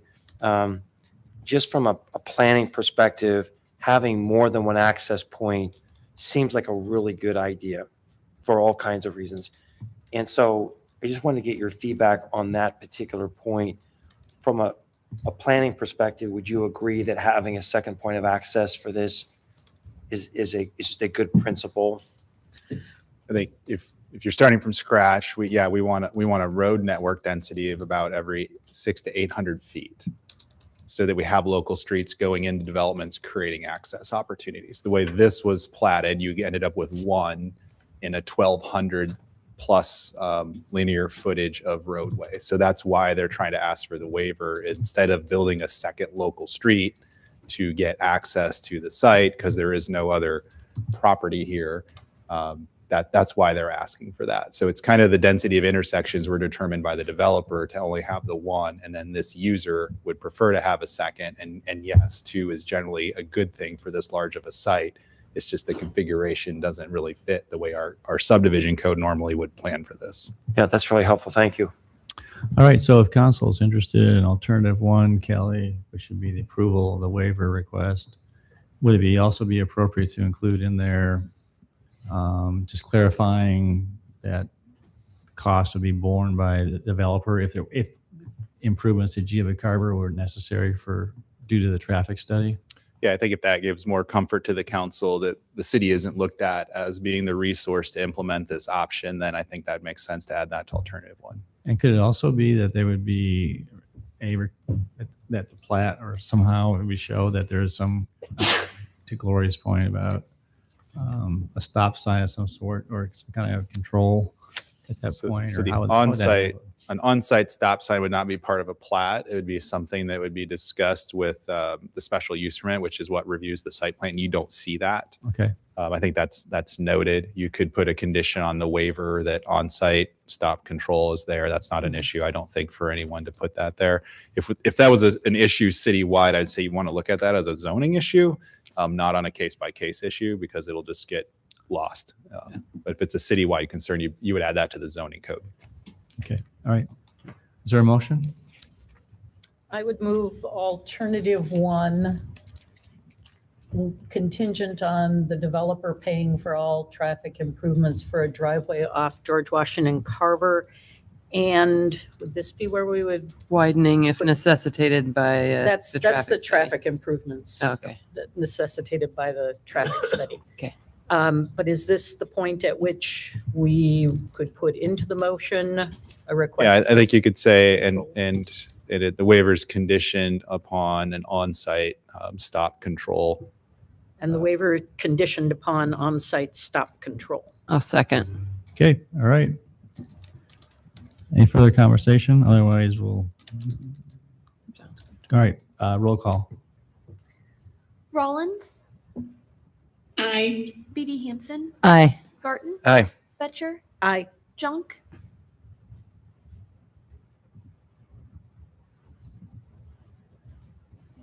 Junk. Aye. Corriere. Aye. Very good. All right, we'll move on to item number 44, development agreement outline for Auburn Trail on Hyde Avenue. All right, so tonight we're talking about the Auburn Trail subdivision. In a few items later on the agenda, you're going to talk about the rezoning for the site to fit this development concept that we're talking here.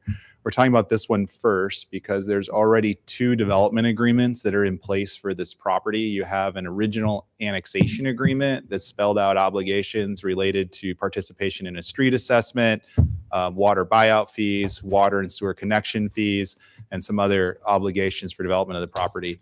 And then a few years ago, when you first rezoned the property, part of the consideration of that rezoning was to add a contract rezoning item that the developer was responsible for completing a trail segment across the entire frontage of the site along Hyde. And as this project was discussed in the incentives conversation back in December, we defined a number of things that would be financially beneficial to the property owner, to the developer. They constitute really 3 main things. One, the developer would no longer be responsible for the Hyde Trail improvements on the frontage. They would only be responsible for their street improvement with the intersection that they would make, not the whole trail. Secondly, the annexation agreement had a traffic, kind of a traffic impact fee associated with development to contribute to a signal that would occur down at Bloomington and Hyde. The request is to waive that fee, which would then have the city be responsible for picking up that cost when the signal is done. And then the third benefit was to waive some of the water and sewer connection fees. And that was based on the idea of the first 50 homes that were developed with the site. So since December, we've communicated with the Hunziker companies to kind of put a little more meat on the bones here about what this really means. So in this report, you now have a list of developer commitments and city commitments. This outline, if it's approved tonight, would then lead to an actual development agreement that we would approve essentially concurrent with final plat, because that would establish what all the actual obligations are. It also ties into the timing of certain payments for connection fees and water buyout fees. So I think what you see on the board tonight is consistent with the discussion in December. We have shared this with Hunziker companies. I believe they're in agreement with this as well. I'm happy to answer any questions. Thanks, Kelly. Questions?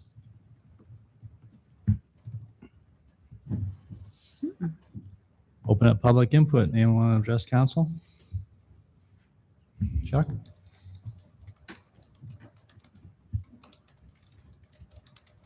Good evening, Mayor and Council. Chuck Winkleblack, 105 South 16th Street. Just want to thank Kelly and everybody that's worked on this between the changes to the conservation subdivision. And we've been talking about this project for 6 or 7 years. So we're anxious to get started moving some dirt, and just appreciate everything that with Steve and Kelly and everybody else that's worked on this to get us to tonight. So happy to answer any questions.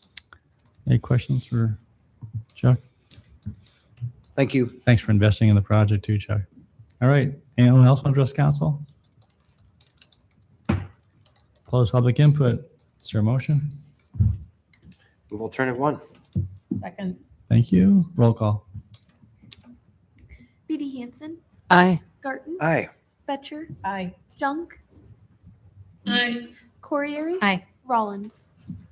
Aye. Thank you. We'll move on to under 45, awarded contracts, resource recovery and recycling campus.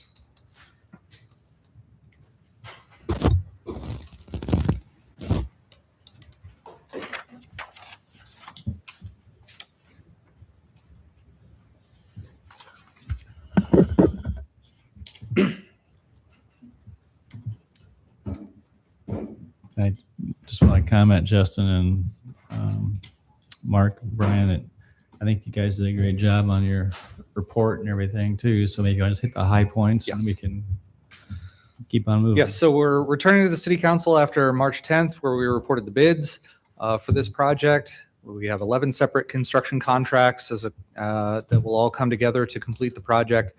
The bids came in at $19.6 million. By making some adjustments in our project budget prior to that time, we ultimately had a project shortfall a little over $2.5 million. So since 2 weeks ago, we've gone over 41 potential deductions from the project. We accepted 20 modifications of the project for a cost reduction of a little over $1.5 million. We have some other project modifications that are still pending and would reduce some additional value. What's important to note here is that the modifications to this project, we believe, will not meaningfully detract from our ability to operate the facility. So a lot of these different components that we're talking about modifying or eliminating relate to aesthetic items, or they're duplicated in different bid packages, or we believe we can reconfigure things in a way that makes a little bit more sense economically, but still accomplishes what we would like to accomplish. So in addition to the $1.5 million of reductions, we were able to modify internally to the budget about $263,000 worth of funding that we can free up to apply towards the construction contracts by modifying the construction inspections and the construction contingency, and then also recalculating the construction manager fee to reflect the reduced value of the overall construction contracts. And then finally, we added some additional revenues into the project. We have long anticipated that Fleet Services would finance the portion of the project that includes the fueling infrastructure and some of the gate hardware to allow city vehicles to utilize the fueling infrastructure in the facility. So Fleet Services contribution would be about $425,000. We were able to identify some stormwater quality funding that's in the CIP that makes sense for this project because it's intended for larger, almost regional size projects to improve stormwater quality on city properties. So we identified $159,000 there. We anticipate some, hopefully more than what's identified here, for electric rebates. And then we believe that we can apply for at least the indicated amount of solid waste alternatives program grants through the Iowa DNR. We understand there's a sizable amount of that grant funding available. So by taking advantage of all three of those different modifications, we ultimately have a balanced project budget, and we are recommending that the contracts be awarded and the change orders that are that require city council approval also be approved at this time. There are several change orders that are not included in the council agenda, but they are at a level where city staff can approve them, and so we would just anticipate taking that route in order to accomplish those modifications to the project.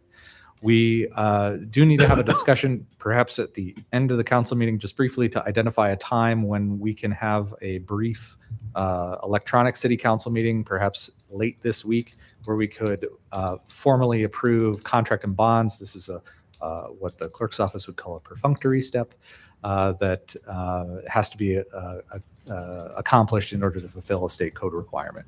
But it would allow us to kick the project off without waiting 3 weeks to the next council meeting. Any questions? Thanks, Brian. Questions?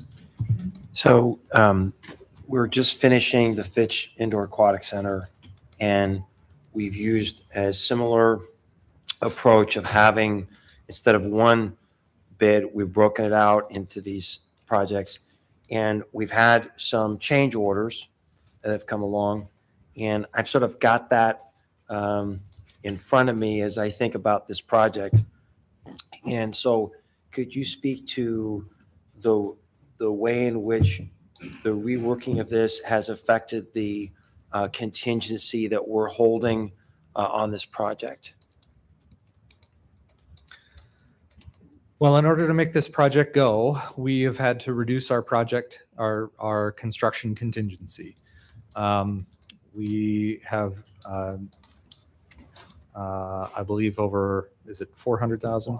We have $400,000 in change in the construction contingency, $428,598 in construction contingency. We're going to continue to identify ways in which we might adjust the project to address costs, and again, identify any opportunities for funding that might be out there that we could also add to the revenue side of the project to ensure that we have sufficient cushion to make the project go. We know that this project must occur, right? We don't have an alternative for solid waste handling. Well, and I agree with all that. I want to just stay focused on my question. I know we're Right. really short on time. So,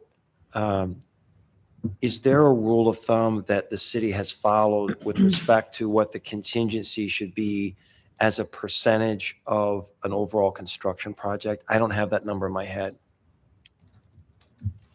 Is it a 1%? You would typically see between 5 to 8% probably. So we're on the lower end of that with this when we recognize that. But I think what we've identified through all this work we've done with these contractors is really to look at all these places that we can get rid of some of the uncertainty that maybe was there on bid day and find ways that we can make sure we have this project as tight as we can. And a lot of it comes into one of the biggest packages on here is the processing equipment. Thank you. And we worked really closely with that project designer there to make sure that what we had there was appropriate and that we found a more effective way to make sure we got done what we needed to get done with the waste and still be able to pull out the recyclable metal. So I feel really confident with that. Yes, we're on the shorter end, but we believe we've got a project that's viable to build and we would recommend moving forward. And I understand you're recommending that, but we just need to make sure we do our due diligence on our side.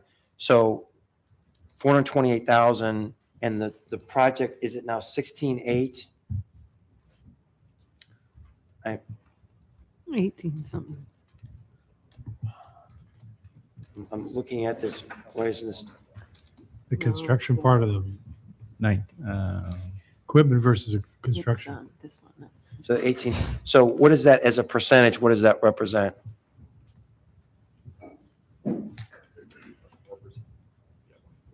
About 4%. That's what. Lower. And I mean, we're always presuming that we're going to have a project that comes in on schedule, but that's why we have contingencies. And so if just because of the uniqueness of this project, I'm just a little bit nervous about how skinny we are on the contingencies.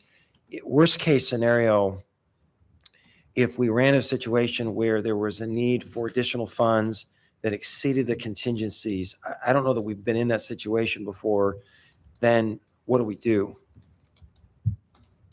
Well, I think in this project, what we're really looking at is trying to limit the amount of debt service that we have that we apply to the tipping fee that's charged to users of the resource recovery system. So what we would need to do if we should happen to come up to a challenge that we have in the project to say we need more contingency and we need more funding for it, we would have to come back to council and talk through what does that do to our tipping fee, and that's the ultimate user fee.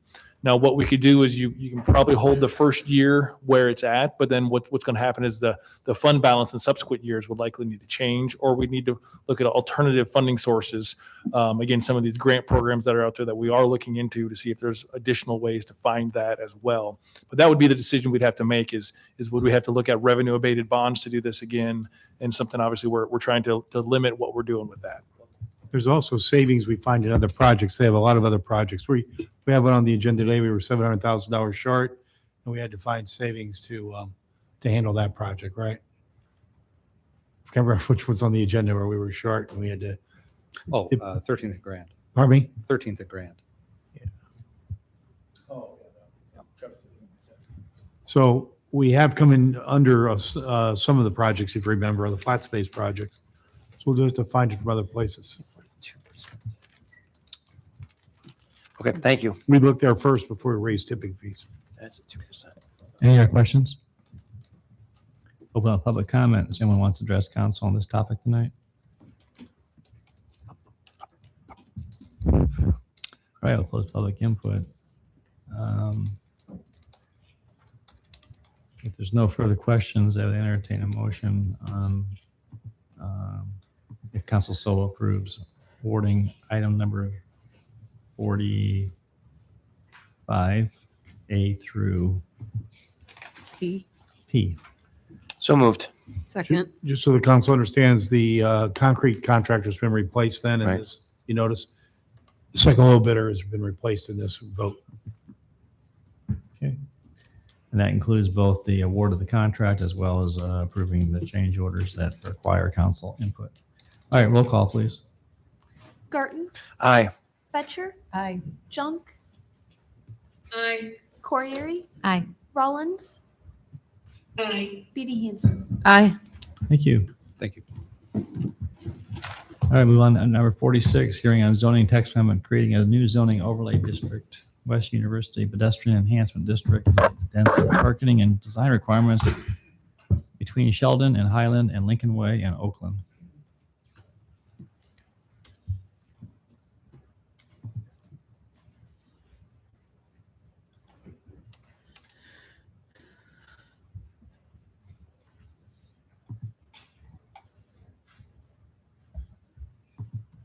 All right. So almost a year ago, you were approached with the idea of creating a new zoning district for just west of campus, focused on the area around Highland.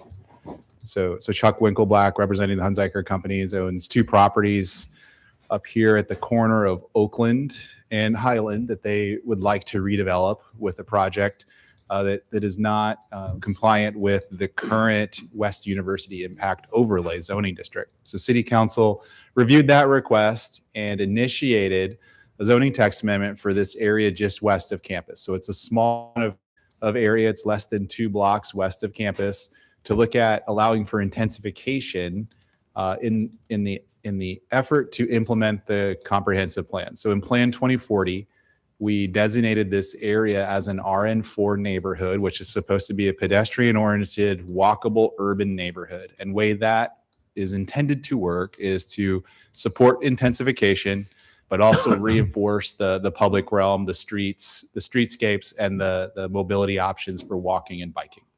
So this is a little bit in contrast to the current zoning that is out there. So in 2006, the city had established what I just referred to as the West University Impact Area. In 2006, that impact overlay was created, and it goes further west. It goes past Campus Avenue and extends just past Campus Avenue.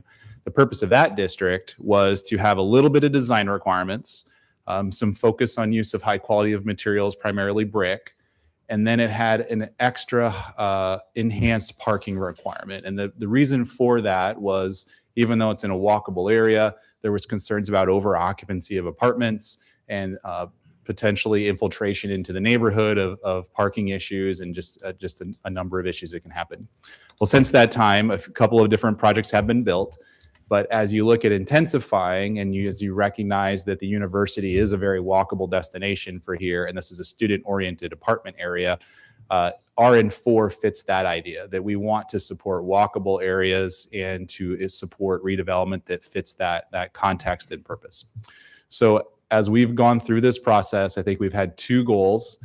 As the city, the developer has their own goals for redevelopment of the project, but as a text amendment, the city is trying to establish a balance here of supporting redevelopment without kind of overwhelming the general area with a lot of change and potentially with impacts to the neighborhood, but then reinforcing that context-sensitive design, both architecturally and through site design, as well as through the public street improvements and sidewalk improvements that are planned for the area. So to try to accomplish that, it's important with this overlay, we are not zoning all of the yellow area at one time. That's a little bit different. What we're creating is a tool tonight that can be applied on a case-by-case basis that is subject to an actual project approval. So every project that wants to take advantage of the elements of this text amendment must come before the city council for project approval and a rezoning action at that point in time. So that's a good check in the system to make sure there's public awareness of what's happening, and we'll see the evolution of the neighborhood as it occurs, rather than rezoning it at one time, walking away, and then 10 years later go, oh, I didn't know that was going to happen. We'll be able to review this as it goes on. Now, what's important in this overlay is a couple of things that really support the developer's goals. The intensity of the sites are going to be allowed to increase. The provisions of this ordinance are different than other zoning districts in the city. We're typically measuring intensity on the number of units on a property. And that's how RH, residential high density, works, is you have a limit on the number of units per acre. Tonight, what we're doing is to facilitate smaller units, meaning 1 and 2 bedroom and studio apartments. We're measuring our intensity off of bedrooms, because everywhere else in the city, 1 unit, whether it's 1 bedroom or 5 bedrooms, is considered the same. So in this case, we're trying to facilitate a higher number of units, but not necessarily a substantial additional amount of bedrooms. So the density standard is changing here to reflect smaller units rather than larger units. And then the second, probably most important element of this is you are reducing parking. So not only is the parking reduced from the West University impact overlay, which has a 25% kind of penalty or extra requirement, you're reducing it below the normal standard that is applied across the city. So 1 and 2 bedroom units will be able to drop to 1 space per unit rather than 1 space per bedroom. And then again, that is to facilitate the idea that we're in a walkable area, fits the notion within the planning world that if you don't build the parking, the car can't really be there. So you're limiting your parking problems by not creating places for cars to go when you have a very walkable destination. That doesn't work across the city probably, but in this case, we believe it does fit the comp plan vision, and it practically could work because of its proximity to campus. So then to not lose the positive elements of the West University impact area based on site design and architectural requirements, the overlay does bring forward certain brick material requirements. It tries to articulate expectations to keep parking away from the street. We want to reinforce the street level with residential units. I think the worst thing that we could do is to pursue density and just build a podium for parking at the ground level and units above. That doesn't realize our vision for how a street can be activated and engaged with living units and people. So the design requirements do say we do not want essentially parking garages at the street. They must be behind the structure, embedded in the structure, something along those lines. So we're focusing the residential units outward and at the ground level of the site. So overall, we have a pretty comprehensive overlay. There is a lot in here. We're trying to balance, again, the design elements with the goals of the developer to intensify. We are keeping the height limit the same. So the 4-story height limit will continue forward. So there's not an option here to go to like large towers. RH would normally allow for much taller buildings than 4 stories, but the West University impact overlay had capped it at 4. We think that's an appropriate scale for what we're talking about in this area. So overall, I think we as staff have tried to balance this. The Planning and Zoning Commission spent a fair amount of time discussing it. I think we spent quite a bit of time talking about parking.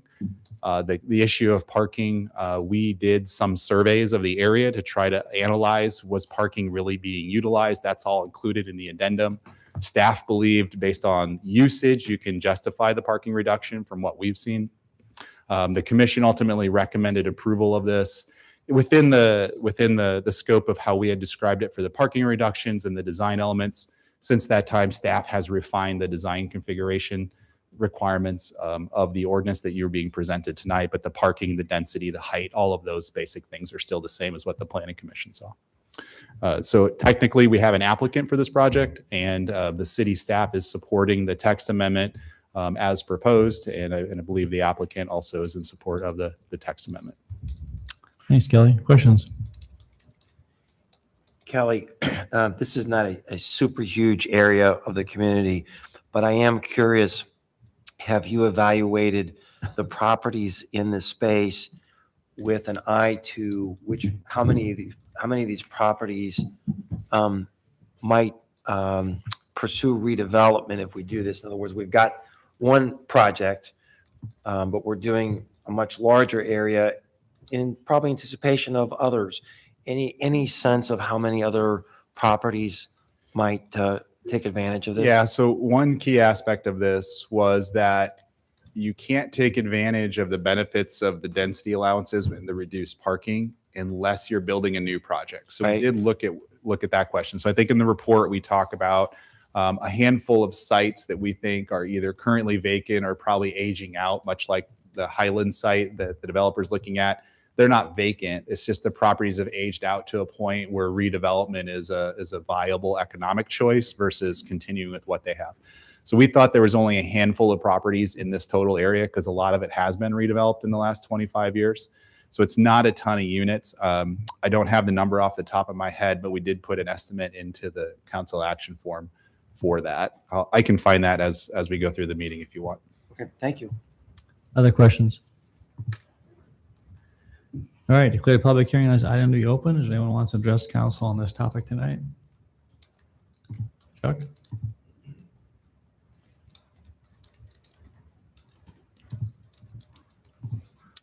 Good evening again, council. Again, Kelly and Amelia and I have gone back and forth with this, trying to make what we feel like is a good compromise in what we need to make the project be viable.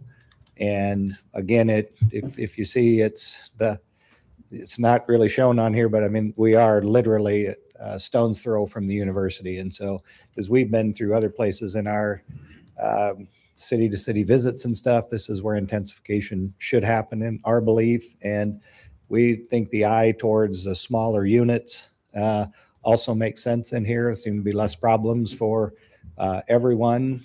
And then also it's consistent, like Kelly said, with the RN4 zoning that's proposed in your 2040 plan. So again, want to thank staff for their work in getting us to this point tonight, and happy to answer any questions. Last comment I would make is when we looked at that, the site that we have is like 3/4 of an acre. And to think that we could get the amount of units that we could on a site that is 40 feet from the top to the bottom, if you've been out there, has just been real challenging for all of us. But this is a kind of intensification. There are no new city utilities will be needed for this, which I think is important when we talk about sprawl versus infill. This is a great infill project. And I think, and as I just recall from Kelly's and our discussion about it before, there was like 7 or 8, I think less than 10 other potential sites that I think would possibly fall under this in the future. But I think Kelly's approach by taking them one at a time doesn't paint everything with a broad brush. And we feel like we've been working towards a common goal here. So, thank you. Thank you. Anybody else want to address council? All right, we'll close the public hearing. Entertain a motion on first reading of ordinance. Just to put a bow on that question, there was 36 properties in that yellow boundary. We believe that maybe 10 are candidates for taking advantage of this, which would be 3 out of the 16 acres in the neighborhood. So roughly 15 to 20% of the land area might reasonably take advantage of this within the next 10 years. Thank you. All right. Is there a motion? Move on first. Is there a second? I'll second. Thank you. Roll call. Betcher, Aye. Junk, Aye. Corriere, Aye. Rollins, Aye. Beatty Hansen, Aye. Barton. Aye. Thank you. All right, move on to item number 47. And after this, we'll take a short break. This is the hearing on rezoning a master plan amendment for 4605 and 4510 Hyde and adjacent properties to the North Auburn Trail development.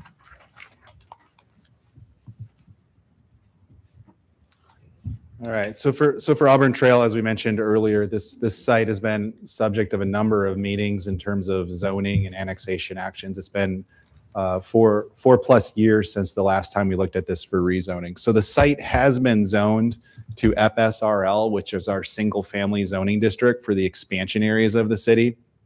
And at that time, we had approved a master plan for the layout of the site based on the old conservation subdivision ordinance. I'm trying to get that to come up. So what is asked tonight is to really not change the overall development potential of the site, but the master plan affects the configuration of the site. So with this original master plan, you can see there's a lot of green spaces set aside for different types of flowage areas and for conveyance of water and different types of set-asides. With the rezoning, there's 2 advantages to the developer that are the product of the conservation ordinance changes. We don't require mandatory green space set-asides. We're focused on the functional stormwater treatment attributes of the site. So that means you don't have to create fingers of green space just for the sake of having open space next to houses. So in the new master plan, so this is the old master plan, it still had a spine road going through this direction and connections to the neighborhood on the south. But with the new master plan, you're getting less internal green space because of the changes in the ordinance, but the total development potential of houses will be the same. So what you see is here is a more consolidated orange area where housings can go. You just don't see as many green areas set aside for conservation purposes. The other thing that the developer is able to benefit from was the annexation we did last year.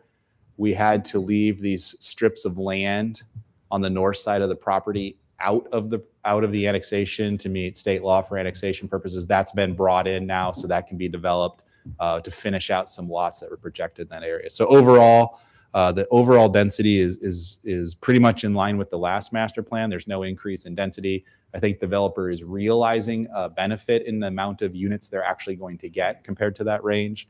The proposal is for single family dwellings across this orange area of this master plan.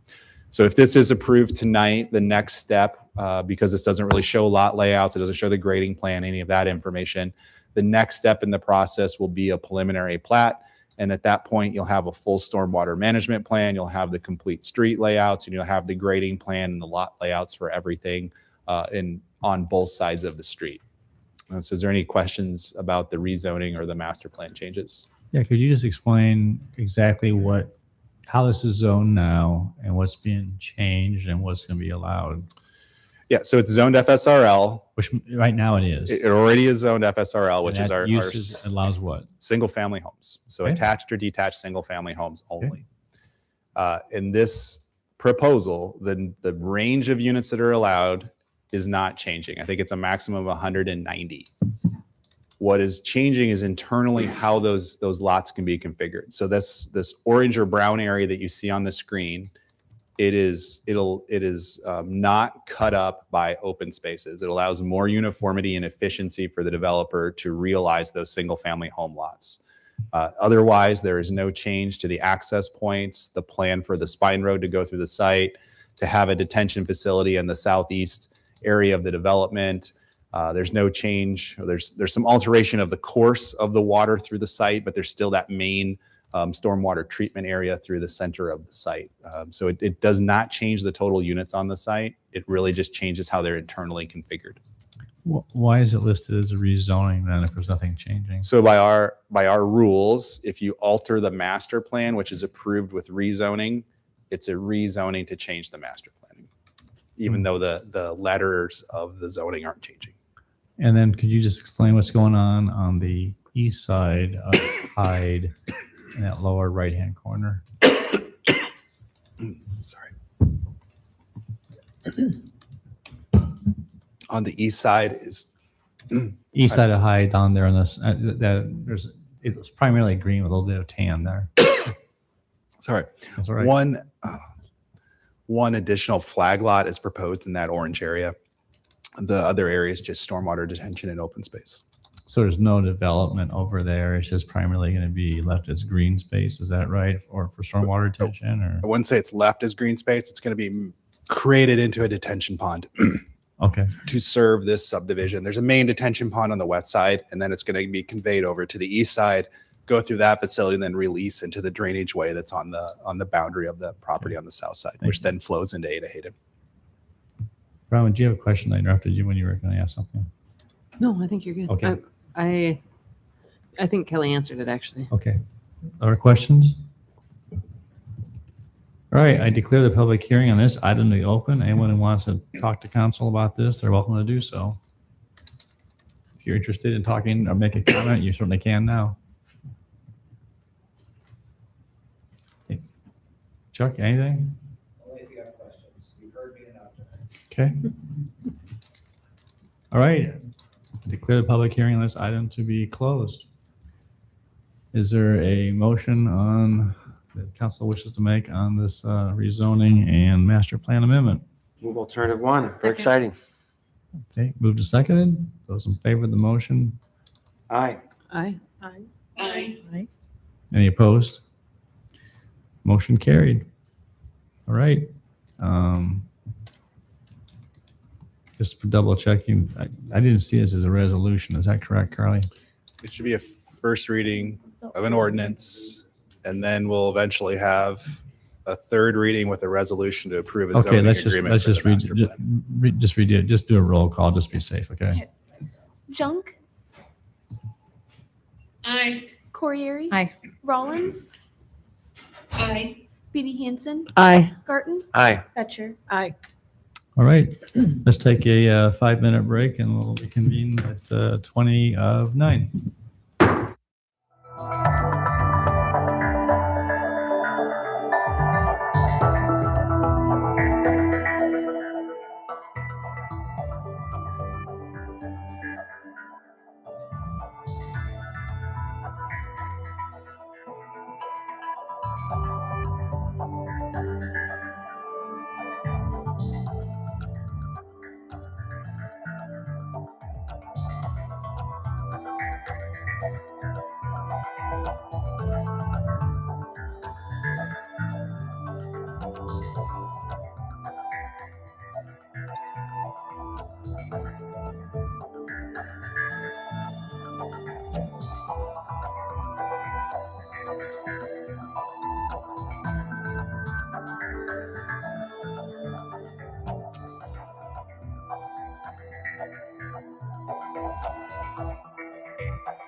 All right, we will proceed now with next item on the agenda, number 48, hearing and notice of intent to issue essential corporate bonds. Corey? Yeah, thank you. As you may know, we had some bond issuances included in our FY 26-27 budget.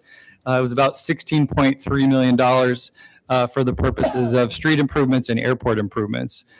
In order for us to utilize the debt service levy in the upcoming year, we're required to hold the authorization and then also authorize about $1.8 million in debt service. And so really this process facilitates approval of those that bond issuance and also the debt service levy that we intend to utilize. So again, all this information was included in the budget session and is included in the proposed budget that we discussed tonight related to property tax.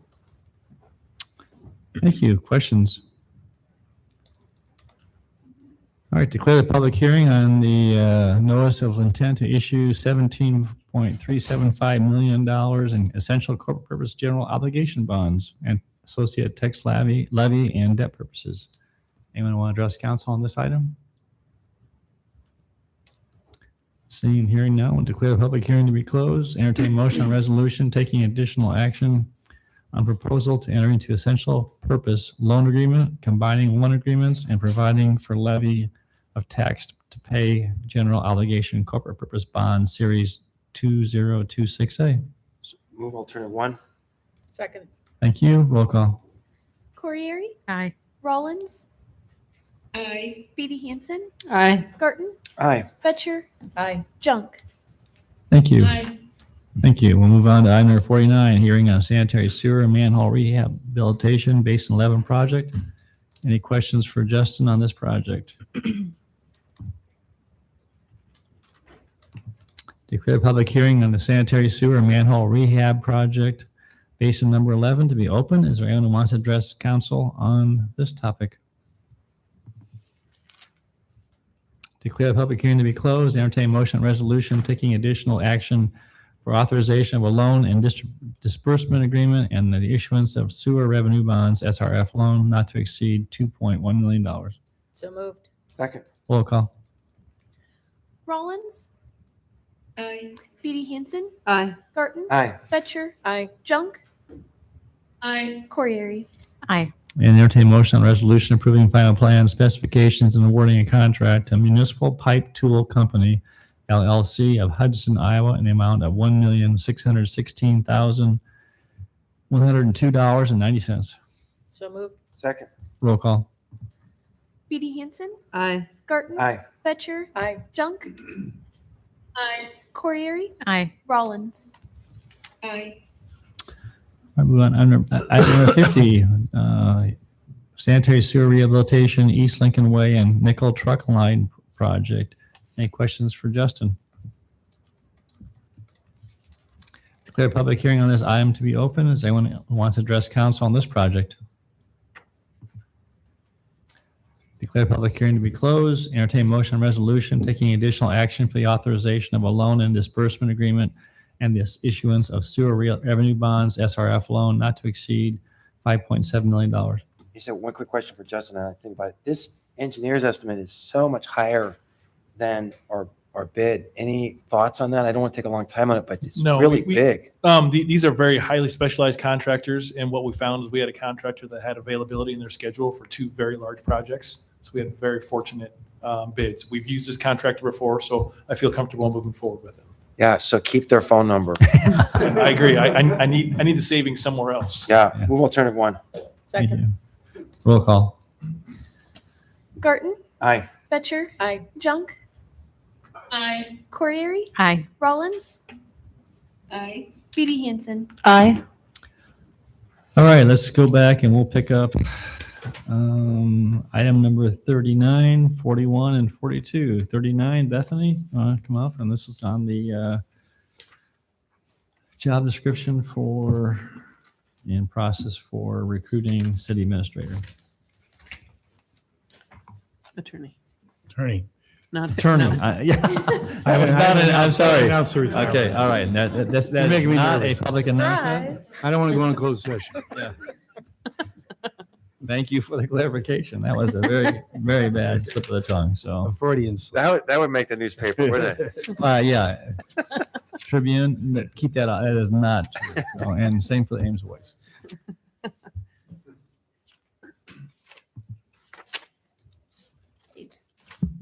So I provided you with some documents, some draft documents, including a job description for the city attorney and a draft recruitment plan, all to help you prepare for the upcoming recruitment for city attorney. So you have those two documents, and we're ready to talk through that and make any changes that you'd like to get to a final plan and process. Go through the job description first, see if you have any changes, and then we can do the job descriptions attached, right? Fran, you gonna pull that up so I we think can, we've already made changes though, right? do we get them all that everybody wanted? Well, I think there were a couple here that, Can we confirm the ones that are That are- made? yeah, I don't Because think it we said need to that, put the it said it thing, like but- they were gonna yeah, be, but I just want yeah. to make They sure. haven't been yet.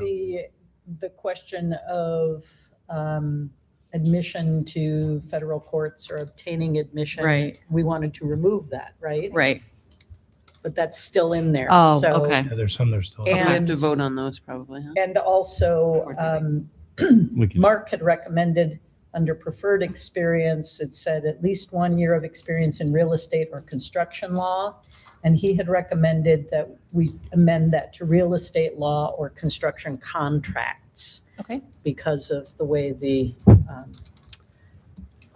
profession would understand that. And so I would move that we make those amendments. Second. Okay, those in favor of the motion say aye. Aye. Any opposed? Aye. Okay, motion carried. Anything else on the job description?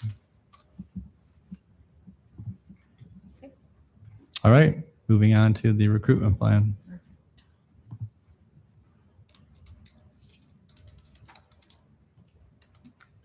Any changes people want? Let's just go through each category. You got the advertising category, you got the application review, just go it. I mean, the advertising's fine, I think, right? Yeah. Well, under advertising, I'm trying to think of what Tim proposed, an array of changes that are not reflected in this current document. And I thought we were going to be going through those individually, right? So this is where that starts. I think. Correct. Right. So So the first one being, Application review, so we want to start? No, No, in March. No. In March. for March. So instead of the mayor meeting with legal staff, we would have Let's see. HR. city manager and HR Yeah, team. Right. That's the only change, right? Right. Okay. I would move that. second, Those in favor of the motion say aye. Aye. I, Any opposed? Carried. Application review. So, I mean, I'm of the opinion that the subcommittee should consist of the mayor and 2 city council members. As it's written. If it is, then we can move on. If it's not, Yes, then we can. that's my opinion. Wait. I'm certainly people can Appointed chime by the in. but mayor, is that what you want to keep in there? I'm personally fine Okay, with that. all right. But If someone unless wants to make- anyone else has Yeah, I mean, now's the time, objections. now's the time to voice opinions. Okay, well, phone interviews. so I don't have Tim's proposal up in front of me here. So was that one of the things that was proposed in that document that you sent us? Tim's email just had 2 council members on the committee. I think there's merit in having the mayor, considering that the mayor technically supervises the No, city Yours attorney. was for everybody to do it. Tim's was for everybody, all the 2 at a council. time, just everybody. No, that was just in the Application review. Interview. or Well, the- actually, maybe Tim should speak for Tim. yeah, that's fine. Yeah, so just clarify at what point are we in the process? We're in application review and So I think that we could all be a part of this. Because we can't do this together, we could go in groups of 2, work with a scoring mechanism that HR gives us. That would be what I would suggest.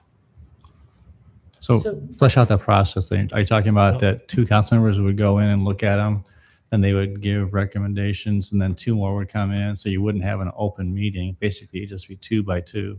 Correct. Is that what you're saying? They don't give recommendations. There'll be a scoring just a sheet. scoring. Sheet, so Right. there's an Right. objective I'm sorry. Matrix. Yeah. evaluation of it. That's to get your larger group down to a smaller group to phone interview, which will take you down to a smaller group to bring in for final interviews, right? Yeah. I mean, it's I'm not fine with that. it's not ideal, because I think there's merit in the collaborative process and hearing each other's observations, but I think it's the best we can do given the constraints we have. So your proposal is all council members and the mayor with no meetings of more than 2 people Correct. doing the reviewing? Correct. That motion? Sure. Is there a second? I'll second. Okay.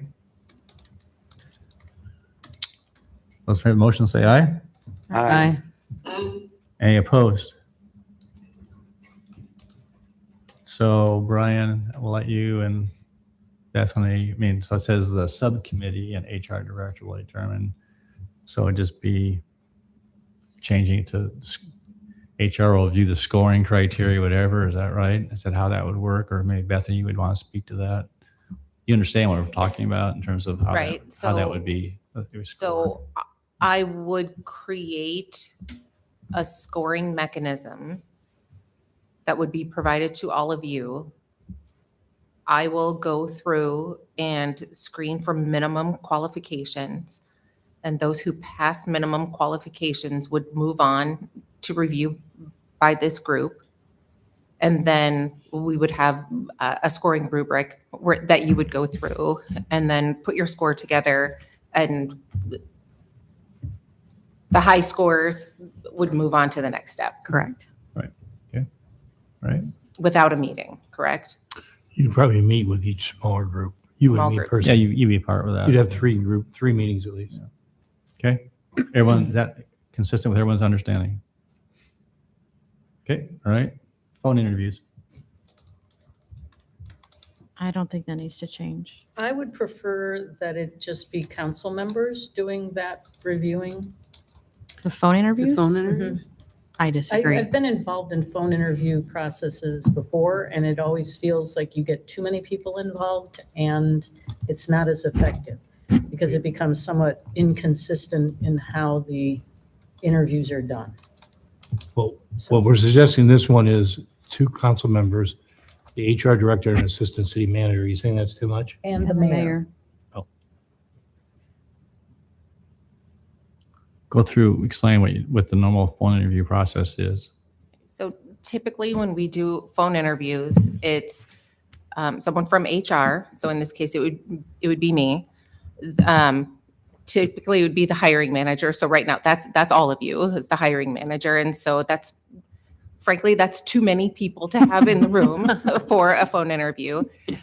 So typically we would have 2 or 3 people in addition to the HR representative. And sometimes not everyone in the room speaks. Right. Yes. Sometimes it's 1 or 2 people kind of go back and forth with the questions. We have a small grouping of questions. The phone interviews typically last 30 minutes or less because we're just trying to get a high level understanding of skills, abilities, interest. We typically have a salary discussion at that point so we can make a determination to see if the salary expectations are in line with what we'll be able to offer. And so we can take all of that into consideration. That's a scored process as well. And then we make some decisions as a group about who we'll invite for the on-site interview experience. So we can have people in the room that aren't speaking, that we don't acknowledge as being in the room necessarily. We can have people in the room, have everybody participate. It's less confusing for the person on the other end of the phone, for the candidate, if it's a couple of people that are speaking. And that's sort of where my mind was at. When we did the interviews for the city assessor, we had a larger Exactly. group of people, but not everyone spoke. And we Correct. took turns and we said, for this one, you 2 or 3 are going to ask the questions. Everybody else listens in, and then we rotated. And Right. that way, at least we all heard the same information. Right. And it's the same group of people. Yes. Yep. Present for every interview. So it's Right. not it's not a rotating group of people. It's the same group hearing every candidate Right. and meeting with every candidate. I'm just gonna throw in, I mean, by ordinance, the mayor, whoever the mayor is, they are essentially the supervisor overseeing the city attorney. That's how it's laid out in the ordinance. And so it just seemed like that, if you had a supervisor hiring somebody, that would be they'd be part of this process. Is that Which correct? ordinance is that? It's in the, It's 2.11, Yeah. subparagraph 1. Because I was looking for that earlier and I couldn't find it. It says that essentially the mayor supervises everybody except for those who are delegated to the city manager. Correct. And the city manager is responsible for everybody except for the city attorney. And so that's excluded. So then it falls back to the mayor's responsibility. It's been that way for ages. ages, thousands of years. Hundreds of years.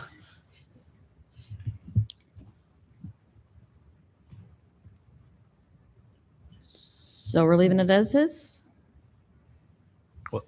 That's the question for council. That's what I'm asking. Yeah. I would like to have the mayor have as few touch points in this as possible, because I think it can get intimidating for people if they're assuming that the mayor is running the process when we are a weak mayor system. So that's my stance on it. And if we can reduce those touch points, I would feel more comfortable with that. And I know when Tim and I were the appointed committee for hiring Mark, the mayor wasn't involved at all. So, I mean, this is a radical departure from that, and I'm kind of looking for a middle ground. I mean, I think it's weird that the mayor wasn't involved in the hiring of Mark, quite honestly. That seems odd to me. All right, let's get a motion on the table. But you either stay the way it is or modify it, so we can keep on moving. I think maybe there's a point of compromise. Because this is a weak mayor system, I think that also communicates just sort of the level of the way in which the mayor's role would drive this. So I guess I would like to see let's try this out where the mayor is involved in these interviews, but knowing that the council sentiment is that I think this is an encouragement to make this a collaborative process rather than a mayor-driven process. Maybe if I say it that way, I think there's a way of doing this. So we leave it as is. I would move that we leave it as is. I'll second that. Okay. I mean, maybe we don't need a new motion if we're leaving it as Oh, is. sure, perhaps not. Appointed by the mayor then. Mhm. The 2 members appointed by the mayor then. Right. That's Okay, fine. good. I think that's fine. All right, motion's made and seconded. Those in favor of the motion say aye. Aye. Opposed? Okay, carried. All right, Bethany, I'll take us through the Sure. the process you normally go through, or what you're Sure. proposing. So we call this the on-site interview experience. This is modeled after the experience that we have for department heads, assistant city managers. We did a sort of similar process when we hired the city assessor. So essentially, it's a 2-day process. And so each day has a pretty well lined out schedule. So day 1, I typically meet with candidates at the beginning of the day just to talk about our benefits, talk about this is the schedule, and walk them through their day. Then after I meet with candidates, the candidate goes and meets with usually the hiring manager. In the draft document, I put the mayor in. That could be anyone, but it's just a short introduction. It's a 15-minute conversation to say, welcome to your experience, because we're trying to create a positive experience for the candidate and for the participants in the process. And so it's the welcome. There's not a lot of substance to the conversation. It's a short welcome conversation. Following that, we would move into a panel interview. Those are typical for most of our positions at the city. And this would be with the entire city council body. And then I would also participate. We always have an HR representative in our panel interviews. So this is the formal interview part of this. It's a scored process. It's formal interview. This could be held in closed session per candidate request. And so there's a form that they would need to indicate to me that they would like their interview held in closed session. And then the full city council could meet in that way. That typically lasts about 90 minutes. And then following that, we'd like to provide opportunities for candidates to meet with the team they're going to be a part of. And so in this case, we would have a meet and greet with the legal department, meet with the existing legal department employees. It's about 45 minutes for that experience. We do have some conversation starter questions. It's a moderated discussion with some guidelines. So they just have some discussion to try to get to know the work style and characteristics of the candidates. And then we do take a break for lunch. We allow the candidates to eat while they're here with us so they can take a break. They eat by themselves. And then after they've taken a short break, we have our executive leadership team interview. And so this is some time to spend with the department heads from the organization. We spend about an hour together. And then we do have formal questions. It's not a scored process, though. We do have formal questions. We provide feedback to the decision makers. Following that, we'll take a short break, and then we like to do a city tour. We have some really great tour guides on our executive leadership team. I've named a couple of them in this document.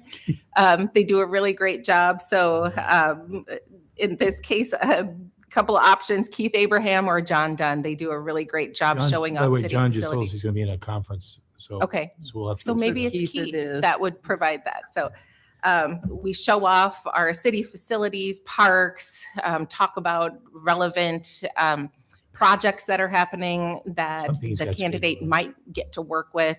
It's a good experience to have an informal conversation and then just kind of say, here are the places and things to see in Ames. We assume that we will have some out-of-town candidates for all of these types of positions. And so they might not be familiar with Ames, and so we show them around. And that usually takes about 2 hours to do that, to go around and see facilities. Then we do build in time to prepare for a public presentation. We do have a public presentation built into this itinerary. We like to have that at council chambers in this room. Sometimes we use other spaces just depending on availability. We invite the public, and then if there are specific people that we need to invite, we send out specific invitations. But if we don't have that, then we will just send out a press release inviting everyone in the community to come and participate. We get a lot of participation from city staff. They like to come to the public presentations. We ask for feedback from attendees, and so we provide feedback forms and then take in the information and give the candidates an opportunity to explain who they are and why they'd be a good fit for the position. So that's day one. We conclude day one with dinner. And that's just an opportunity to have another touch point from key members of the hiring committee. It could be all of council, part of council. Not all, you're right. But a subcommittee, again, we're having an informal discussion, talking about expectations for the position, just in a different setting. And it's an opportunity to debrief on the day. How did today go? What are you looking forward to tomorrow? Things like that. Then day two, sure. Do you want to have any conversation about day one? Who you want to attend that dinner?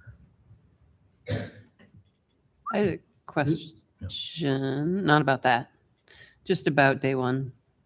If they don't request a closed session, then it's just an open session? Correct. Okay. That was my main question. And then how many candidates have we winnowed it down to at this point? Is that up in the air still? It's up in the air. Okay, so it could be a handful. It could be, it is likely to be more like 2 or 3. Okay. Thank you. Any other questions on day 1 or comments? So again, we need some direction on dinner.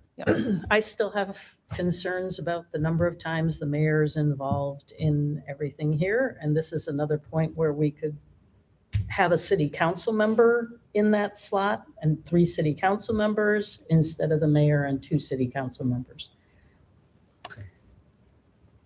I mean, if I were looking at this, I'd be seeing the mayor showing up throughout the entire process. But the mayor is right. I mean, it does say that He's kind of the he's face of- supervising that role. I mean, I guess that was, I was unaware of that until you pointed it out. So I don't know that, I don't know that 3 council members is a good idea. Then you get into kind of problematic gray area legally. I mean, like that we can't. I mean, I We think can't it's debate already anything a that- little like overwhelming when you have the mayor, 2 council members, the ISU council representative, and HR. Like, just going out to an informal dinner, that seems already a little like. I don't even remember that we went out to dinner. I think we just like sat in a conference room and had a box dinner or something. You know, it wasn't. Yeah. Well, it might be Not- that, but. So we need direction on this one. Well, I don't know where everyone else stands. I'm just going to move that the mayor not be involved in the dinner. Is there a second? I think you've hit on a fair point. I think there's a difference between the mayor's role once the mayor or once the city attorney is hired, but then the role of ultimately making a decision. The mayor doesn't have a vote on this, and so this needs to be a council decision on selection. And so my question, just in response, and maybe you could help me think through this, are we compromising our independence in making the decision by having John, the mayor, present at the dinner? Is that, do we lose anything? I will be honest. When the mayor is present, I tend to defer to the mayor in my mind. And I don't know that that's a way to have a free conversation with whoever the candidate is. Maybe that's just me. No, but I think And it's so fair to I- surface you know, that, but then that just means that we need to be intentional that all the council members are invited to participate and meaningfully engage. I mean, I think I want to capture that concern, but I think we could do that and still respect the goal of this being a council decision.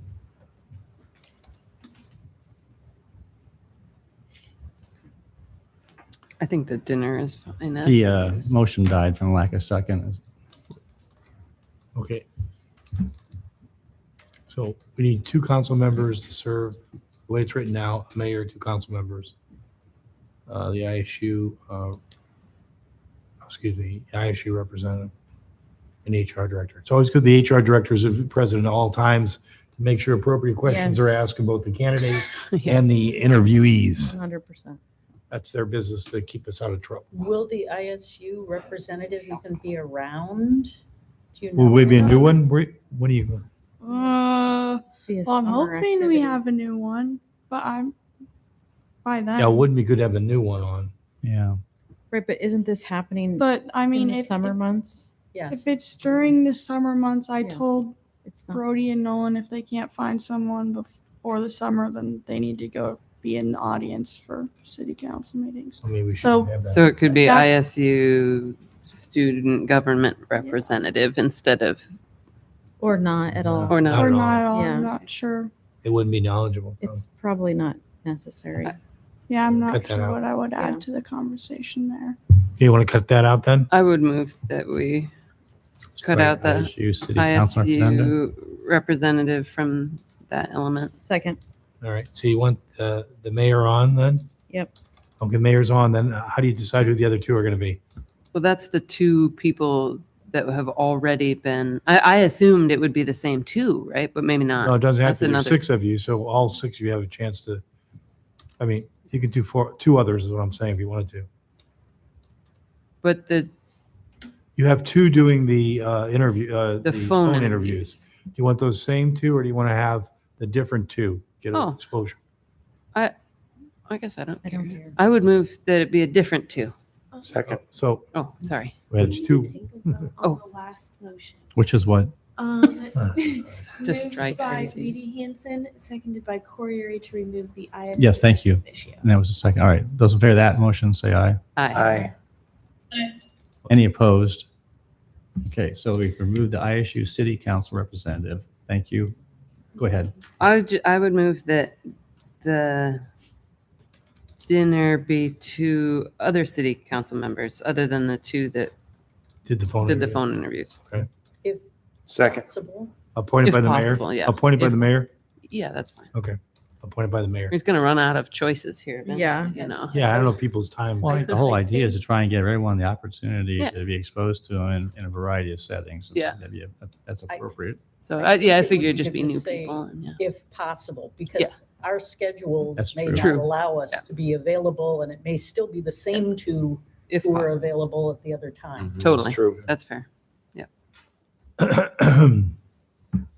Okay, we got that. So read the motion. So I have that it was moved by Edie Hansen that the dinner be 2 other city council members, if possible, appointed by the mayor. Was there a second on that? I And that second. was seconded by Garten. Okay, thank you. It's 2 others being the 2 other than the ones that were at the phone interview. Right. And was the phone interview changed to everyone in sets of 2? No, No. that was a That different was thing. that was a That different. was the Got mayor it. and 2 appointed by the mayor, right? Yes. That's what that was for the So phone interview. other different Nope. than those in the phone interview. Got it. All right. Those in favor of the motion, say aye. Aye. Any opposed? Any opposed? Carried. All right.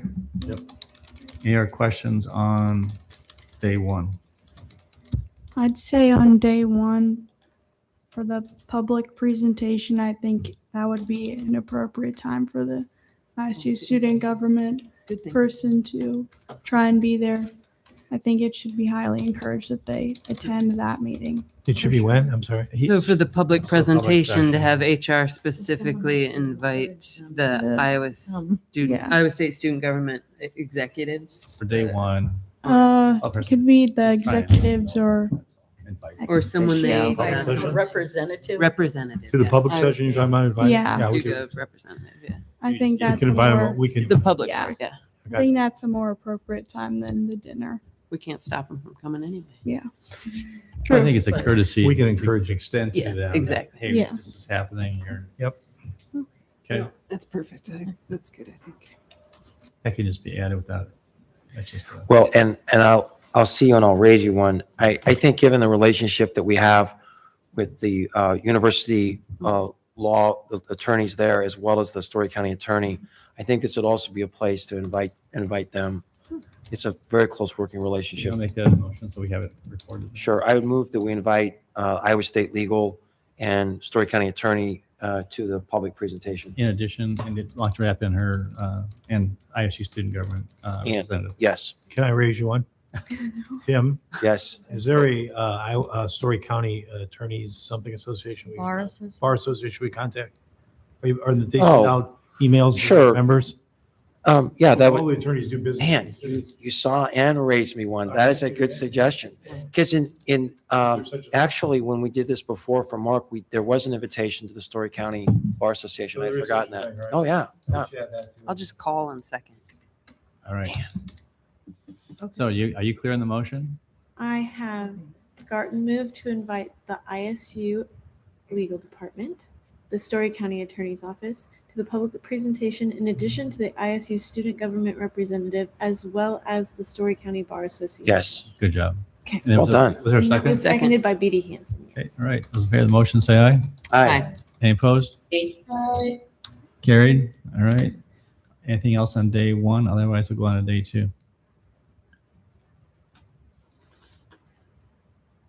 Okay, so day 2, we have the day starting out with a written exercise. I know we've had some feedback about the written exercise.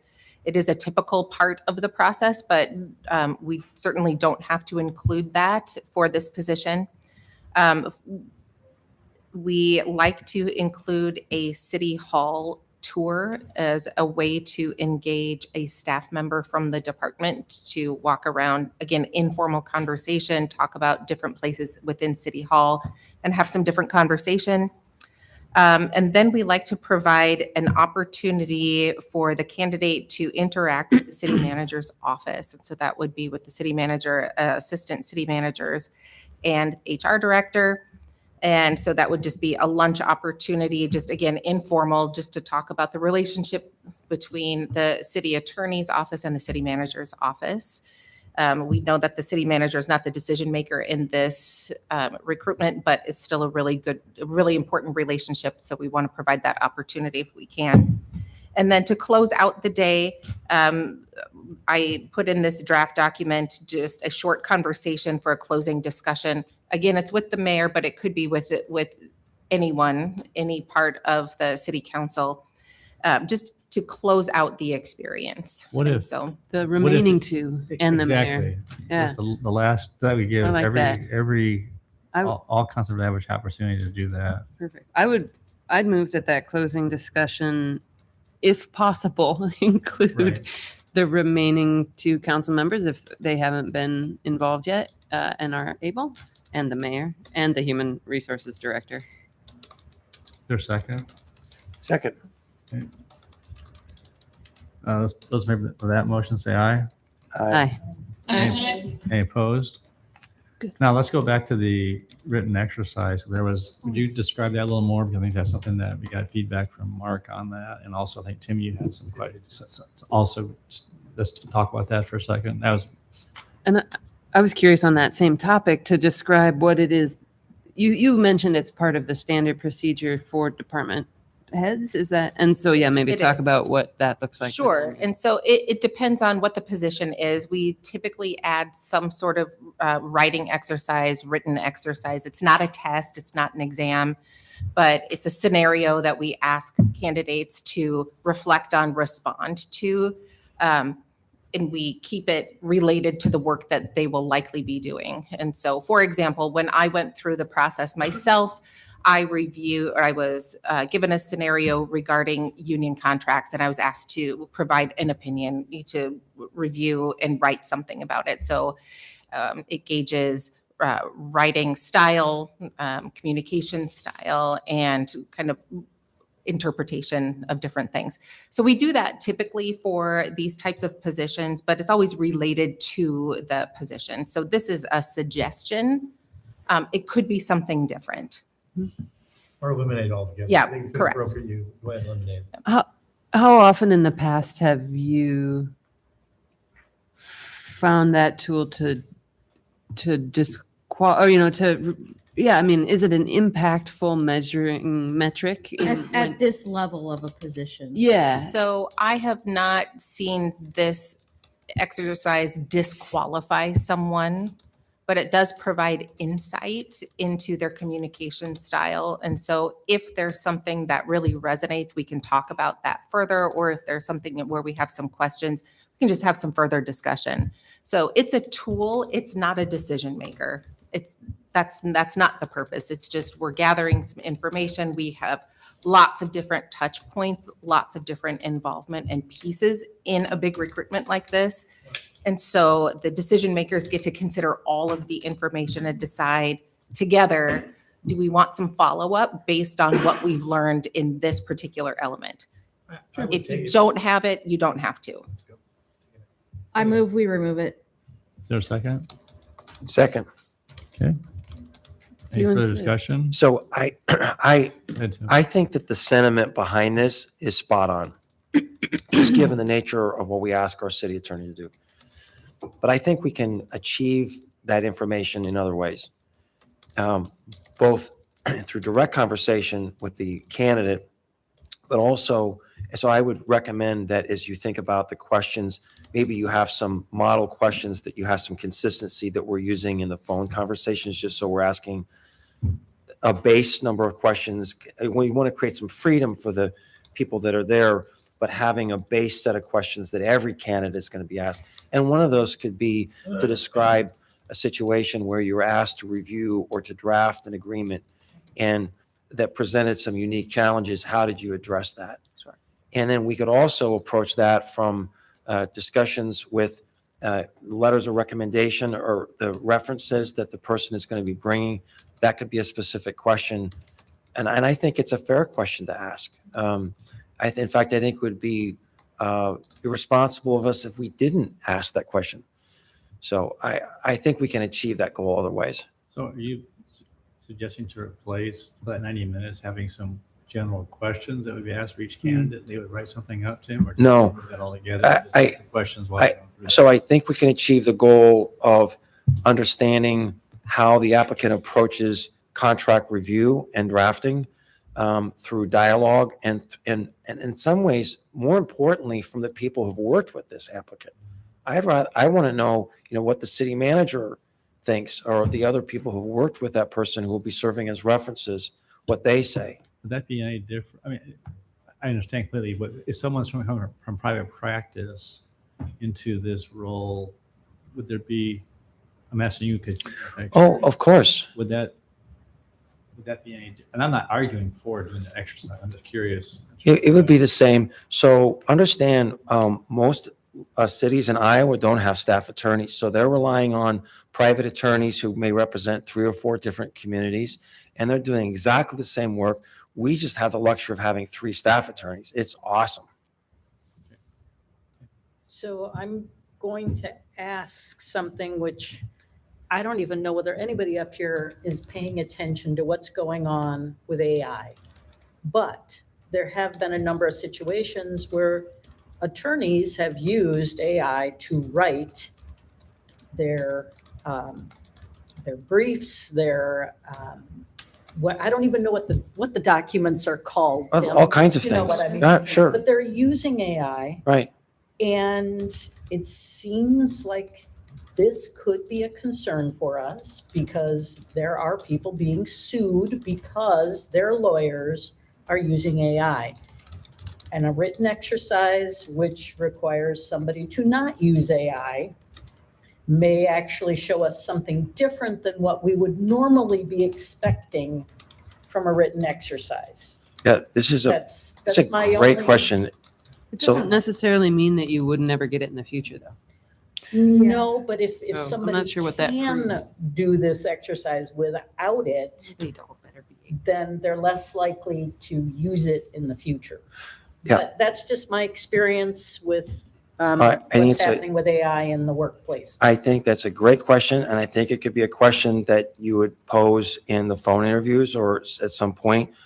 AI is, it would be crazy if our lawyers were not using AI. Right. But it's not serving as a replacement.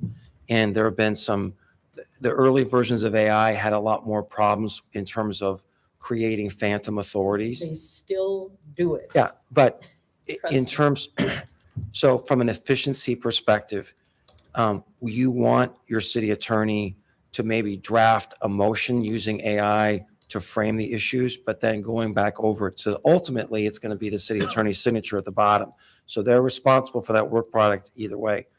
But we're entering into a new world where something that might take a city attorney 2 days to do, the AI under Lexis can do this in 2 minutes. And so from an efficiency perspective, we need our attorneys to be fluent in using it I'm not appropriately. saying we shouldn't have them using it. What I'm saying is a lot of people aren't as careful as they should be. And we need to have a city attorney that will be careful. I agree with about you that. 100%. I think don't it's know a how good you question. get at that, Okay. Yeah, I agree with you 100%. The motion, that there was a motion made and second that the exercise was eliminated, correct? Correct. So is there anything else that needs to be added in to that day? Or are we satisfied with what that day is right now? That's the question, so we can move on.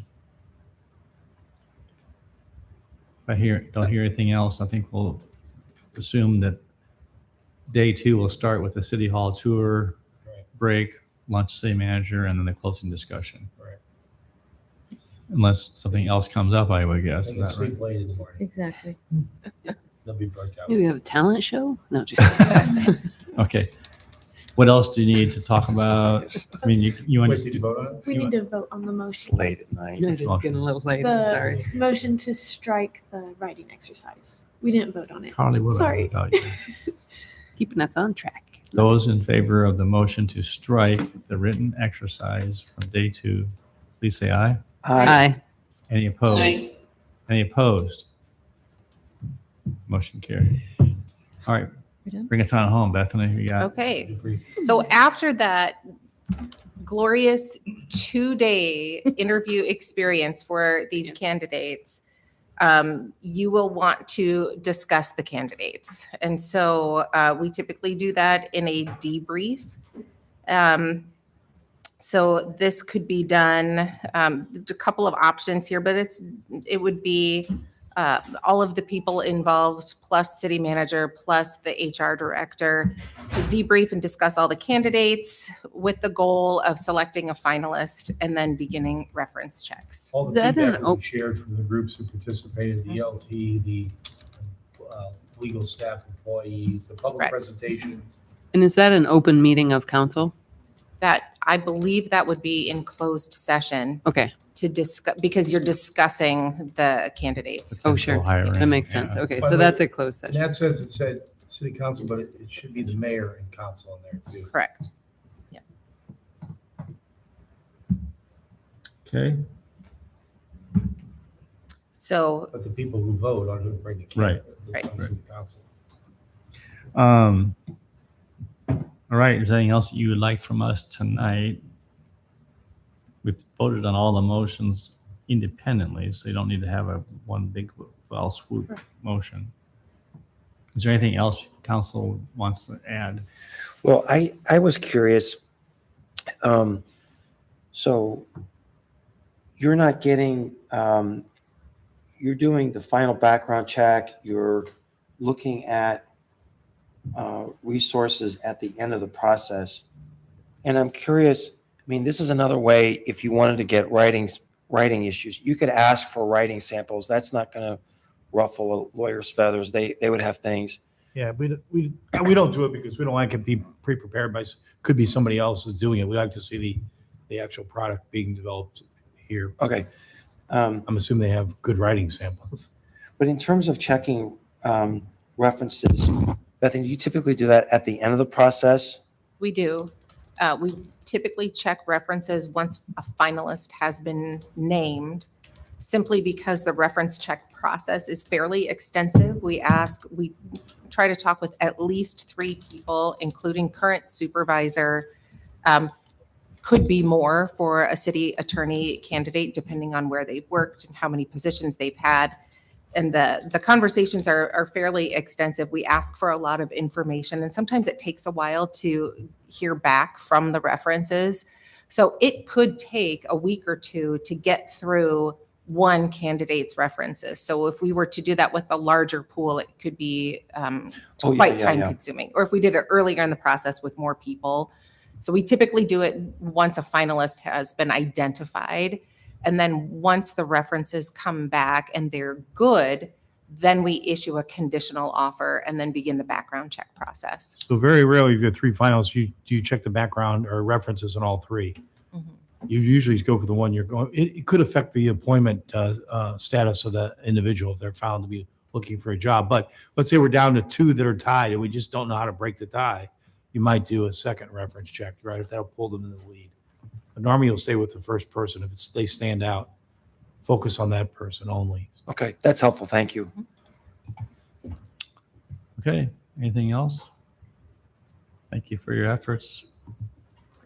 And so you're gonna Retype it, send it out. anticipate issuing this here pretty soon, is that right? Or what are you thinking? Or waiting a little bit here? The plan is to begin advertising the position May 1st. Okay. And so we'll create a recruitment brochure in April.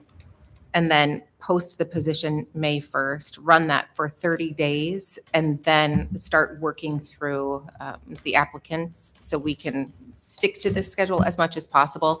I tried to leave as much room in the schedule as possible to account for, if people are on vacation and we can't get people in, or if you find that you want to bring 5 people in for on-site interviews, we just need to spread things out a little bit. So this is a tentative schedule depending on how many candidates we have. And Bethany, where do you post this? So this will be posted on the city's website.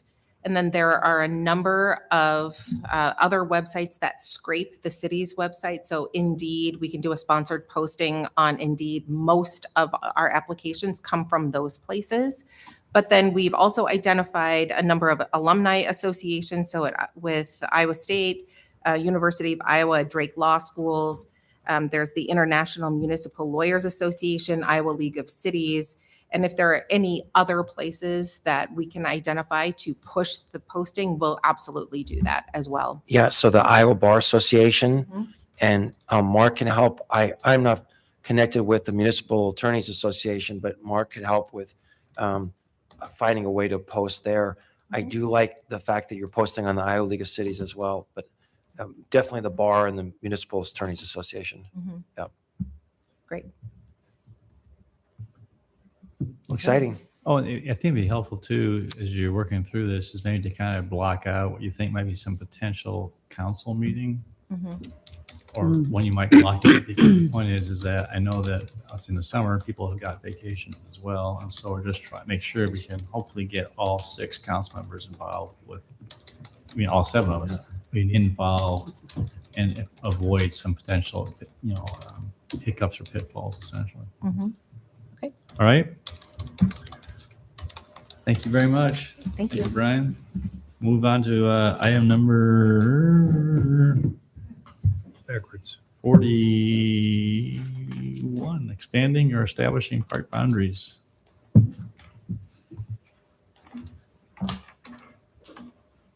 Well, I'm honored that you saved the best for last. Absolutely. I mean, bring us on home. Well, we actually still have ordinances to pass. So with this, I'm not going to spend a lot of time going through anything. All the information was there. I do have slides if you have a specific question about something. Otherwise, we are taking care of these properties already. They're adjacent to existing parks, except for Delaware. And we're mowing, we're plowing snow. We're managing the areas, we're cleaning up the areas and so on. And really with this is by expanding the park boundaries or establishing greenways, all these areas will now have a set of standards. Our park rules, our park ordinances, and clear expectations for the users. So with that said, I would entertain any questions if anybody has any. So this all makes sense. I was curious, do we have inventories of other properties that we might logically consider this for, or is this sort of taking care of that group? This is when we went through and we looked at all of this, this is what we came up with. We don't, there wasn't any other areas that we could think of that we might want to entertain to do this. So these are the areas that we're suggesting. Okay, thanks. I'd ask that same question too, actually, about if we should consider some other sort of catch-all phrasing to catch any we're not thinking of either now or future areas. But it sounds like that's not a concern, or you think that we'd be able to go back and catch them at the time, and future areas we will define more clearly when they come into this city. Is that our idea there? If we have additional parks Or additional green space, Yeah. Yeah. No, I think, there's always opportunity that if, as the community grows, maybe there's, hey, this greenway would make sense to do something, or we're going to add, just for example, when we get the connection from Lincoln Way to South 16th. Sure. All right. That area, I would say, hey, that now becomes part of the greenway. So there will be places, or there will be areas that will come up in the future, but I think we address those when they happen. Okay. Any other Sounds good. Thank questions? you. We'll open up public comment. Does anyone want to address council on this topic tonight? I guess our recommendation is alternative 1. We'll close public input. Is there a motion? Alternative 1. A second. Thank you. Roll call. Betcher. Aye. Junk. Aye. Corriere. Aye. Rollins. Aye. Beatty Hansen. Aye. Garten. Aye. Very good. All right. Keith, I had one question. Do we have a date? I haven't seen a date yet for ribbon cutting for the Fitch Aquatic Center. Do you have anything to announce tonight on that? We do not, because there's a few items that we are working through that have come up, which was some of them were highlighted in the monthly update.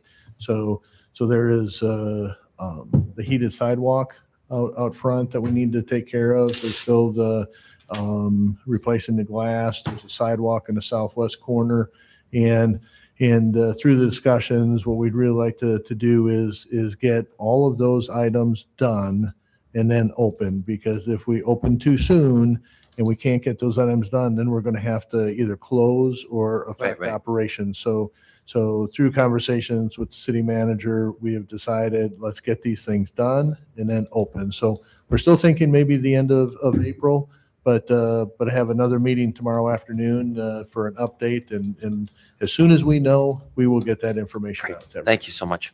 Yep.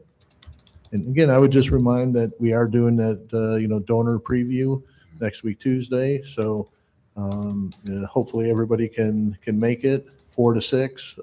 5 o'clock is a short program. But again, that is just for the donors. It's not a public event. Okay. All right. So move on to this next one. Yep. All right. With this, I'm not going to go through all the history. The council understands that, but I just do want to mention. So we did, like we've talked before, this is the mock-up panel that they have. The right side of it, not detergent washed, anything along those lines. On the left side, that top panel was detergent washed. And then 3 colors that we picked out is Rushing River, which was, again, the color that was to be the integral color for these panels. So that's that one, and then Silver Lining was another one, and the bottom one was cement. So this kind of gives you the 3 colors together, and then also against the non-natatorium area, which is on the left side. So again, just with this picture, this is what it looks like. This picture was just taken to today, just to give you an idea. We've talked about the mottling, the blotchy look, all those kinds of things. From our perspective, staff's perspective, on sunny days, it's even worse.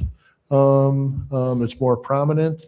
And then one thing that we did is we did have RDG do a rendering, and this is showing the Rushing River color. So it does darken up a little bit from what it is. The stain itself it's a penetrating stain. It's UV resistant. It's water resistant. There's other characteristics. It does kind of give kind of an opaque look. It will cover the blemishes that are on there. We did check with NAWCA, who is the stain provider, and we did have questions about the warranty because looking into it deeper, there was a question about does your project qualify? So we did have conversation with the manufacturer, and they did give us a written warranty for this project, saying that this will qualify for a 25-year warranty. Now there are other things, if there's an earthquake or there's something, or if there are spots that were painted and then the things, all of that kind of stuff, there are some disqualifiers. But so with it, Keith, on the warranty, what does a warranty cover specifically? Is it fading, peeling, chalking? I mean, is it they say standard I mean, I'm not going into the weeds. I understand that, it's going to eliminate earthquakes or vandalism and stuff like that. But I mean, what are the Yeah. highlights? I mean, what are, So in a nutshell, it talks, it warrants the owner that for a period of 25 years, the knockout product indicated above will conform to published specifications in effect as of the date of purchase and applied. that's okay. I'm sorry. It's getting late. Yeah. I- Yeah. So is staff satisfied that it I co- can No, but it give is you those important. Does copies. it cover fading, just fading, cracking, those kind of things? And I don't know, Russ is here from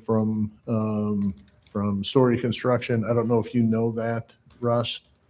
We have to have this in writing to satisfy. It's gonna come up. To the you gotta microphone. have Russ come up and talk to the here at the microphone. Yeah, it just has limitations, Well, but it doesn't. The point is doesn't that say- 25-year warranty is great, but if it's to cover fading, chalking, in other words, you get, cracking, peeling, delamination, if that's all covered, then that's great. There's probably gonna be a little bit of fade in any kind of color, but if it says meet specifications, well, then you gotta go through like the specifications. I'm just trying to make sure that we're being protected on the basis that council wants to go with the stain. Yeah, and I guess I don't have. So the maybe, answer maybe to- it'd be to good just to that kind of question. make sure So it that doesn't do it. that it'd be subject to final staff review and satisfaction. I don't know. It's just, Right. go ahead. Yeah, so I'm Russ Luton. I'm with Story Construction, our Director of Operations. So I'm looking at the data I have here. It doesn't get to the level of detail I think your question is heading toward. We have that detail. I can't tell you specifically exactly everything and how it's covered. So I think we can provide that to Keith and make sure that it's meeting the expectations that you have. So it does say on here, when applied according to printed instructions, will be free from defects in materials which result in fading, flaking, or peeling. So I don't know if that helps you from that standpoint. all right.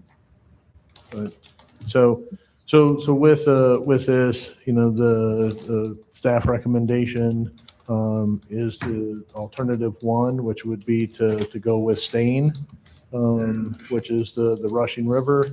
That is the color that was originally selected, for this, and the integral color.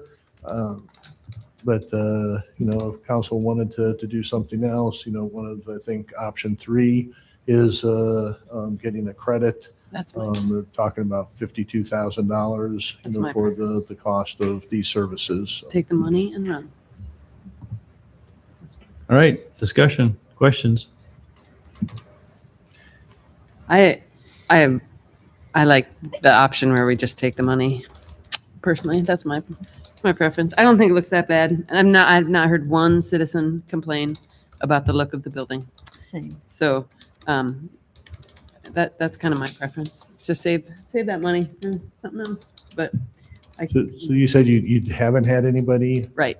Okay. Yep, not one person. And people I ask about it are, I mean, they've been, They don't know unless you tell them. yeah, exactly. They're like, oh, yeah, okay, I guess maybe. I mean, But I mean, if you truthfully, didn't. I didn't know till it was discussed here. I didn't notice that it was Yeah. a Because problem. we have had people come to us and say, are you going to do anything else with now, is it a lot of people? No.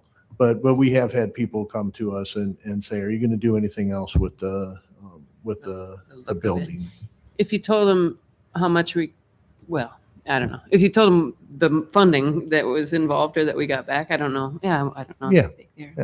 Yeah, again, I could be talked out of that. But. So one just a technical question. Would we want to also make sure that we acquire enough of this paint? I mean, you wouldn't want this paint to go out of production or something. So would that be part of our plan here is if we go with alternative 1, then we would also secure a certain amount of supply of this? Typically, that wouldn't be something. We'd probably have some if there was a touch up or something that we needed to do. But typically we wouldn't we wouldn't secure enough product. So when we need to do it in 25 years from now, that we would do that. Okay, We it may would- just be a different, we would, slightly different color. yeah, and Russ might be able to speak to this as well, but I'm going to guess that the way it is right now, if you have the specifications for a color, you can just about get any color made whenever you want. Okay, all right. So. Yeah, there's a wide array of gray toned colors and a lot of variety of colors, but I think finding a match in the future wouldn't be a problem. Okay, great, thanks. So if we don't do anything, are we sure that the concrete hasn't been sealed yet? And if we aren't going to do anything, should we be sealing it? Yeah, so there is no, I don't believe there's a sealer on this concrete. No, I don't believe It was detergent washed after it was formed and installed. It was detergent washed, but there has been no sealer on this. Were we expecting that the stain, if it were integrated into the concrete, would have been acting as a sealant to the concrete? Or is this just a non-issue? Yeah, I don't think it's an issue with the performance of the concrete itself. The issue is strictly that they didn't have the right color, they didn't have color mix in it. But the performance of the concrete should be fine as it is. Keith, from the aesthetic standpoint, is RDG recommending it be stained because they believe it's going to be better in terms of appearance and meet the design vision, or is it they just said that they were just assigning responsibility in their letter, just saying that it's blotchy and they're just saying that it should be stained at the cost of the contractor? Do you know which way that is? Yeah, no, I think their recommendation was to stain, from the aesthetic standpoint. Okay. All right. I'm going to go ahead and move alternative one. I have some reasons, but see if anyone. Is there a second? Motion died, lack of a second. Is there a motion? I mean, this. Go ahead, Tim.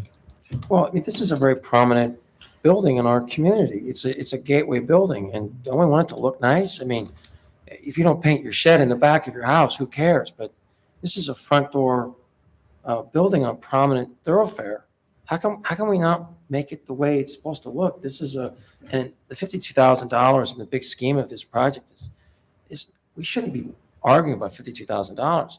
Let's get the project we want the way it's designed and the way it should look. The aesthetics are important. All right, so move second in. I do think it would really finish off a very beautiful project, essentially.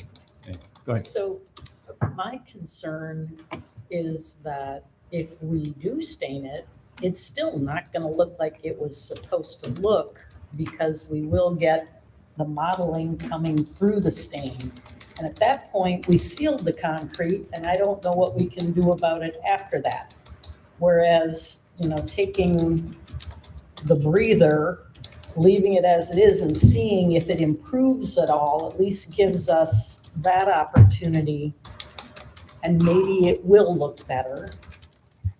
But I hate to close off that option and then end up with something that looks worse than it does now. Can you Because comment it's on? not going to be what we requested. It's not integrated. Can you So- comment on that in terms of the type of stain that's being put on there, and will it be obscure? Will it basically be concealing all of the blemishes and making it completely homogeneous and uniform in color? Yeah, looking at the You mock-up. can keep with the. Looking at the mock-up, it's done a pretty fair job of that, giving it that consistent look without the modeling is no longer visible. And the mock-up's out to be seen if you wanted to inspect it. I stopped by today, and I was trying to determine if there was as much marked, to Gloria's point, camouflage appearance essentially, and I couldn't tell if it was or wasn't. And I guess the question is, could a small test panel be done like below the slide where you're not really going to see it, where there is a lot of modeling. And if it doesn't, I mean, if it doesn't cover it, Right. I'm just, So- I would agree that I've been apprehensive. I went out there, looked at it, and I'm understanding that it's actually a solids opaque stain. It's not your standard wood stain. It's actually designed with a high solid content, which is designed to give a homogeneous appearance. But just, we don't let's put this on and find out we got dark gray and light gray pock marks instead of light gray and light gray, or a little darker pock marks. Does that make sense? Yeah, I understand what you're saying. Yeah, we had a conversation this morning.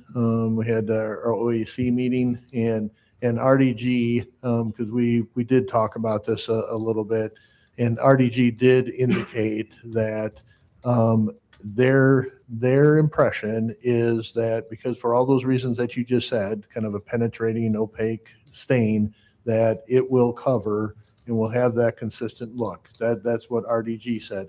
Now, to your second point, Mayor, one of the things that we have talked about at times, not necessarily under the slide or under there, but up on the north side, we do have the screen, the screening that winds up covering all of the mechanical equipment. So we could easily do a pretty large section. Where there's modeling like what's on the south side. Right. It's that same kind of- Yeah, and we could do a section up there and say, all right, let's take a look at this, do a much bigger area, and then say, hey, does it cover? And then at that point, if council says, hey, we like it, let's move ahead, or no, we don't like it, let's not do it. People aren't going to see that because it's screened. Yeah, you're from finding the an fence. obscure area. That's appropriate. So if you wanted to take one more step and say, hey, let's do a test spot on the back of the building, we can easily do that. Okay.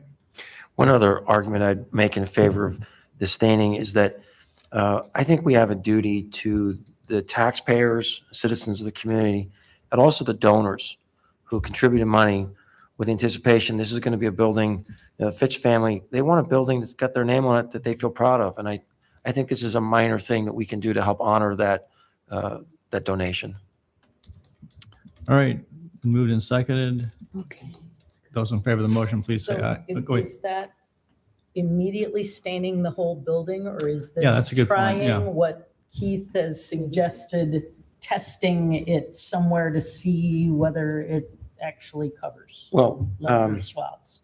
What if I do this? I will withdraw my motion and do a little variation on this. I would move that we authorize alternative one, and that if in the process we would empower staff to do a test run of this. Yep. And if they feel that it is unsatisfactory, then they would come back and report That's a that good way. to council. You get that, Amber? Second. Oh, Well, a second. you're- Okay. Second. All right. Those in favor of the motion, say aye. Aye. Any opposed or abstaining? Motion carried. I think that's a All good right. solution to try up there on top and get a bigger area and find someone that's really modeling and go from there. All right, thank you. Thank you. Thank you. All right. For that last one, it's authorizing the resolution to stain it? Was that the Oh, intent? okay. To authorize the resolution to stain? That's correct. Yeah. So- We got a roll call. Yes, I'll read roll quick. Sorry about She that. is good. She is good at that. I know. Okay. Junk, Aye. Corriere, Aye. Rollins, Aye. Beatty Hansen, Aye. Garten, Aye. Betcher. Aye. Thank Just think of the voice vote as being a practice run, essentially. Thank you for keeping me on the straight and narrow, Carl. I don't know what to do without you. So, all right, we got everything done up to item 51, correct? That's what I think.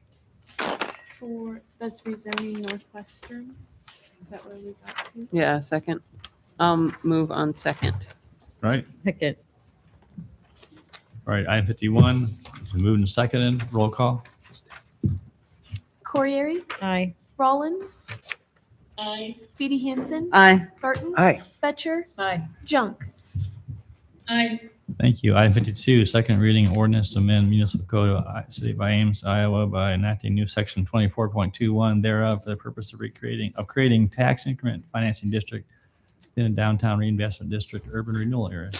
Move on second. Second. Roll call. Rollins. Aye. Feedy Hansen. Aye. Garten. Aye. Betcher. Aye. Junk. Aye. Corriere. Aye. Entertain motion on second reading of ordinance revising municipal code chapters 10, 17, 21, 22, 27 relating to licenses and permits issued by the office of the city clerk. Move on second. Second. Thank you. Roll call. Feedy Hansen. Aye. Garten. Aye. Betcher. Aye. Junk. Aye. Corriere. Aye. Rollins. Aye.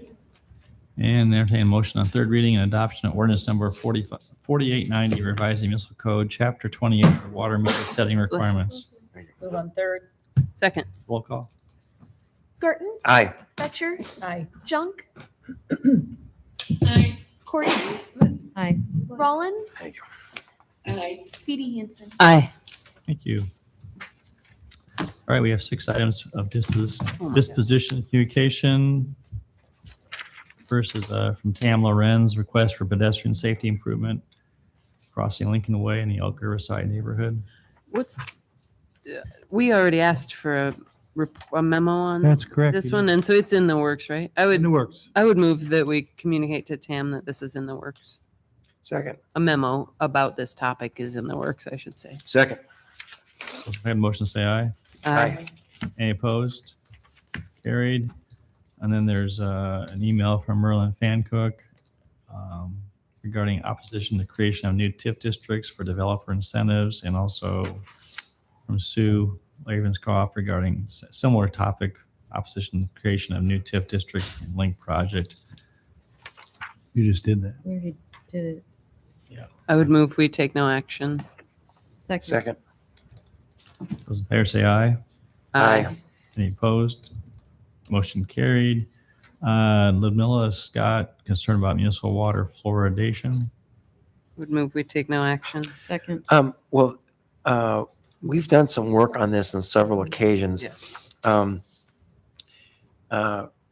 We could take no action, but would it be a big deal to have staff pull up what they've sent in the past to these people? Oh, That- I don't mind that, yeah. Yeah. Sure, I'll withdraw my motion and move that we forward the Ludmilla Scott, the information that we've been provided by staff about water Because fluoridation. John's done this before. Yeah. Yeah. He does a great job. That's John Dunn. Yeah. Yeah. Those in favor of the motion say aye. Aye.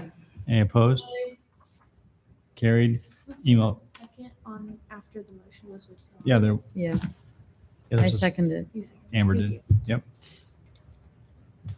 Number 5, email from Patty Yoder regarding parking and safety concerns for Food First clients. Yeah, I think it's primarily about Referred to us for traffic. I would move Parking. from memo from traffic. Yeah, we'll see what come up with some ideas or alternatives. Okay. Second. Those in favor say aye. Aye. Any opposed? Aye. Motion carried. Last is from memo from Mark regarding Senate File 579. No, Is there a motion? move we take no, I mean, not yet, right? Well, Mark asked to adopt the motion that prepare an ordinance to address changing terms of the Ames Human Rights Commission.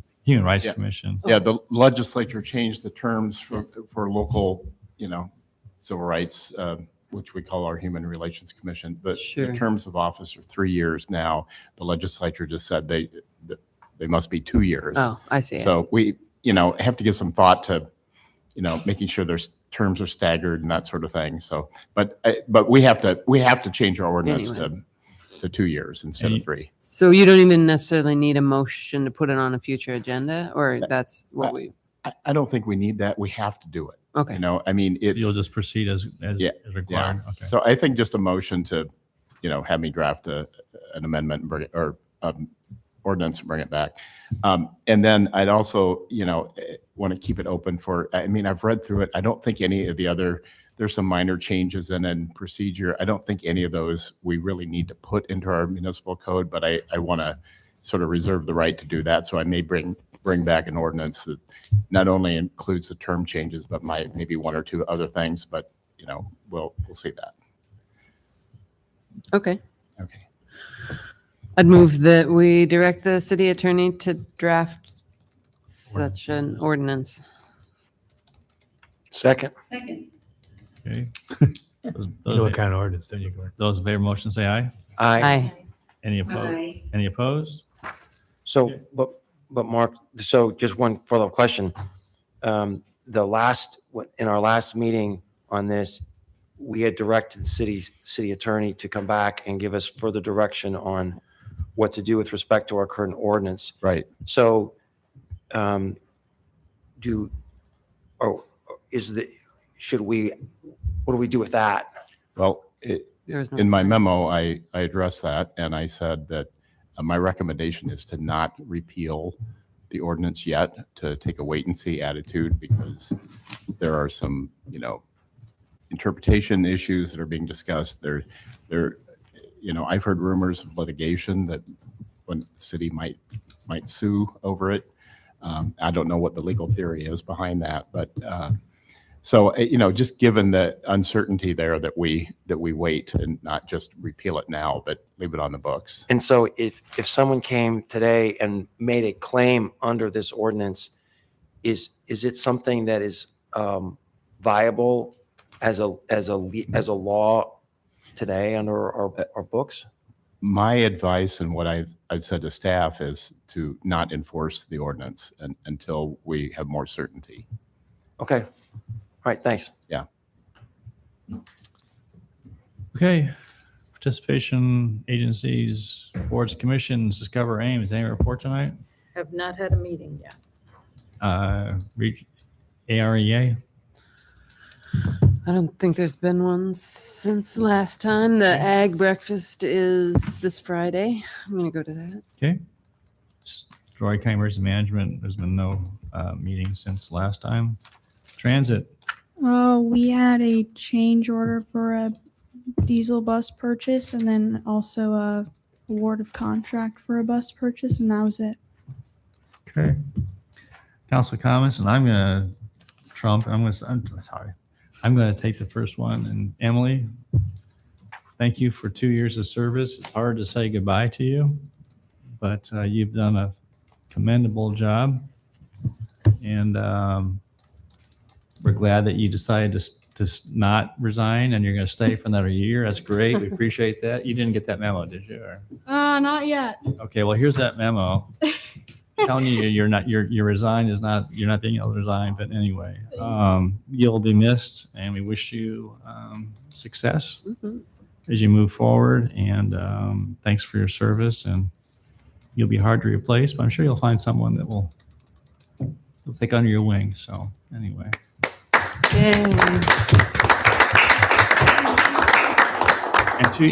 And 2 years, and usually we have someone for 1 year, but you embraced it and spent 2 years. So I'll give you the opportunity to.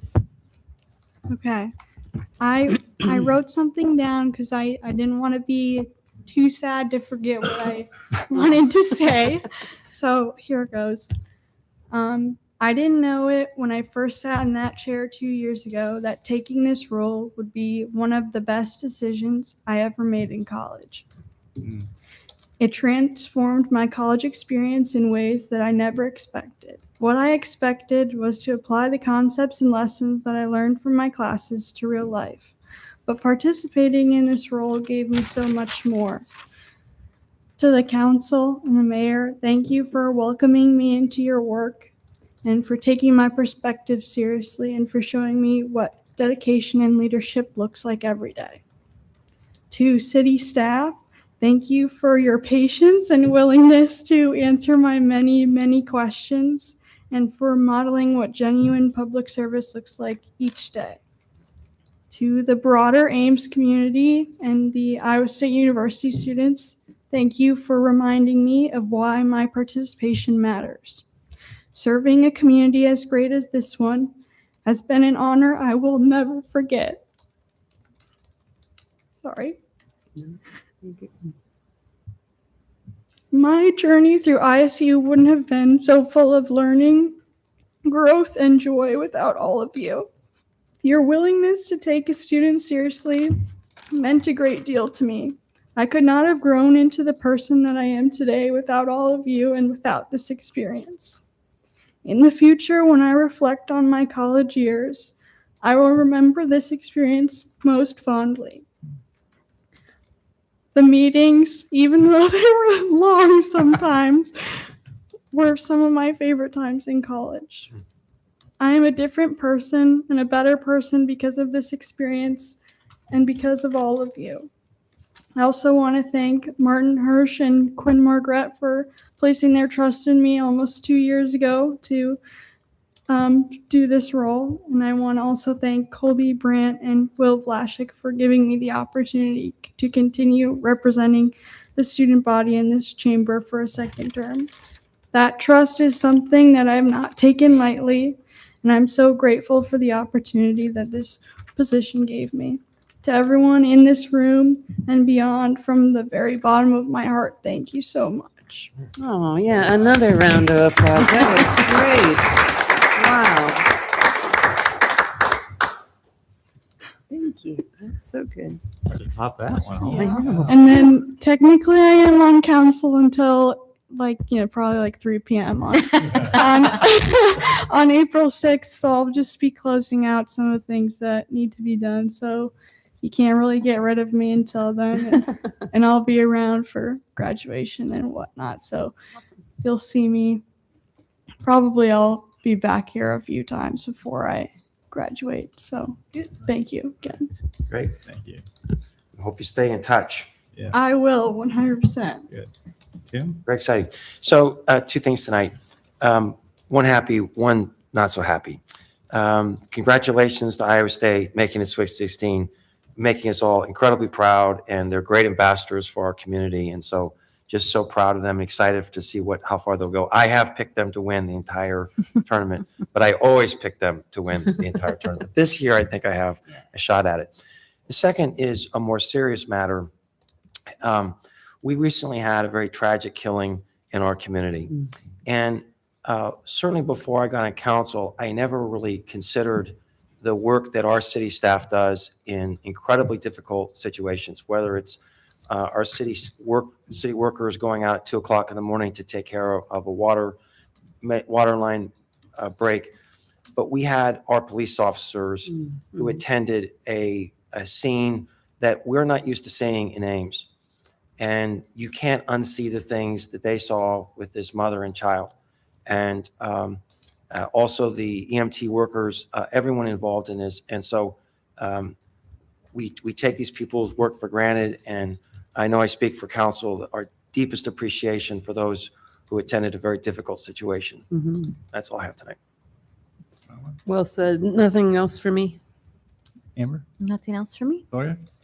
A few things. Number one, there's no crying in municipal government. Oh, yes, there is. I've done it before. Yeah. Second thing, I will be present at graduation on the stage. So I will watch for you and be happy to cheer you on to your next endeavors. And the third thing is that we are also losing Jeremy Neefus before our next council meeting. And I just want to thank Jeremy for all his work with the manager's office and sitting through long meetings with us and taking notes. And wish him well. Good catch. Rachel, how about you? Anything? Nothing except, congrats, Emily. We'll miss you a lot. Had to send you out on a long meeting, of course, but glad to have you here for the past 2 years. Thank you. Anita? Just to thank Emily as well. You've been very engaged, and you are a very engaging person. It has been a pleasure to have an opportunity to work with you, and thank you for the things you've done to ensure that going forward we have an even better relationship with Iowa State student government. And yeah, we'll be watching to see where you go next and if we can get you back. So thanks. Thank you.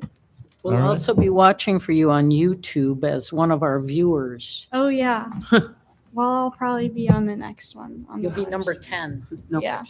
Okay. I entertain motion to adjourn. Move we adjourn. Second. All right. Those in favor say aye. Aye. All right. Oh, I think that's a roll call. Just kidding. Just kidding. Just kidding. We are adjourned. Anita and Rachel, stay on just for 1 second because you want to try and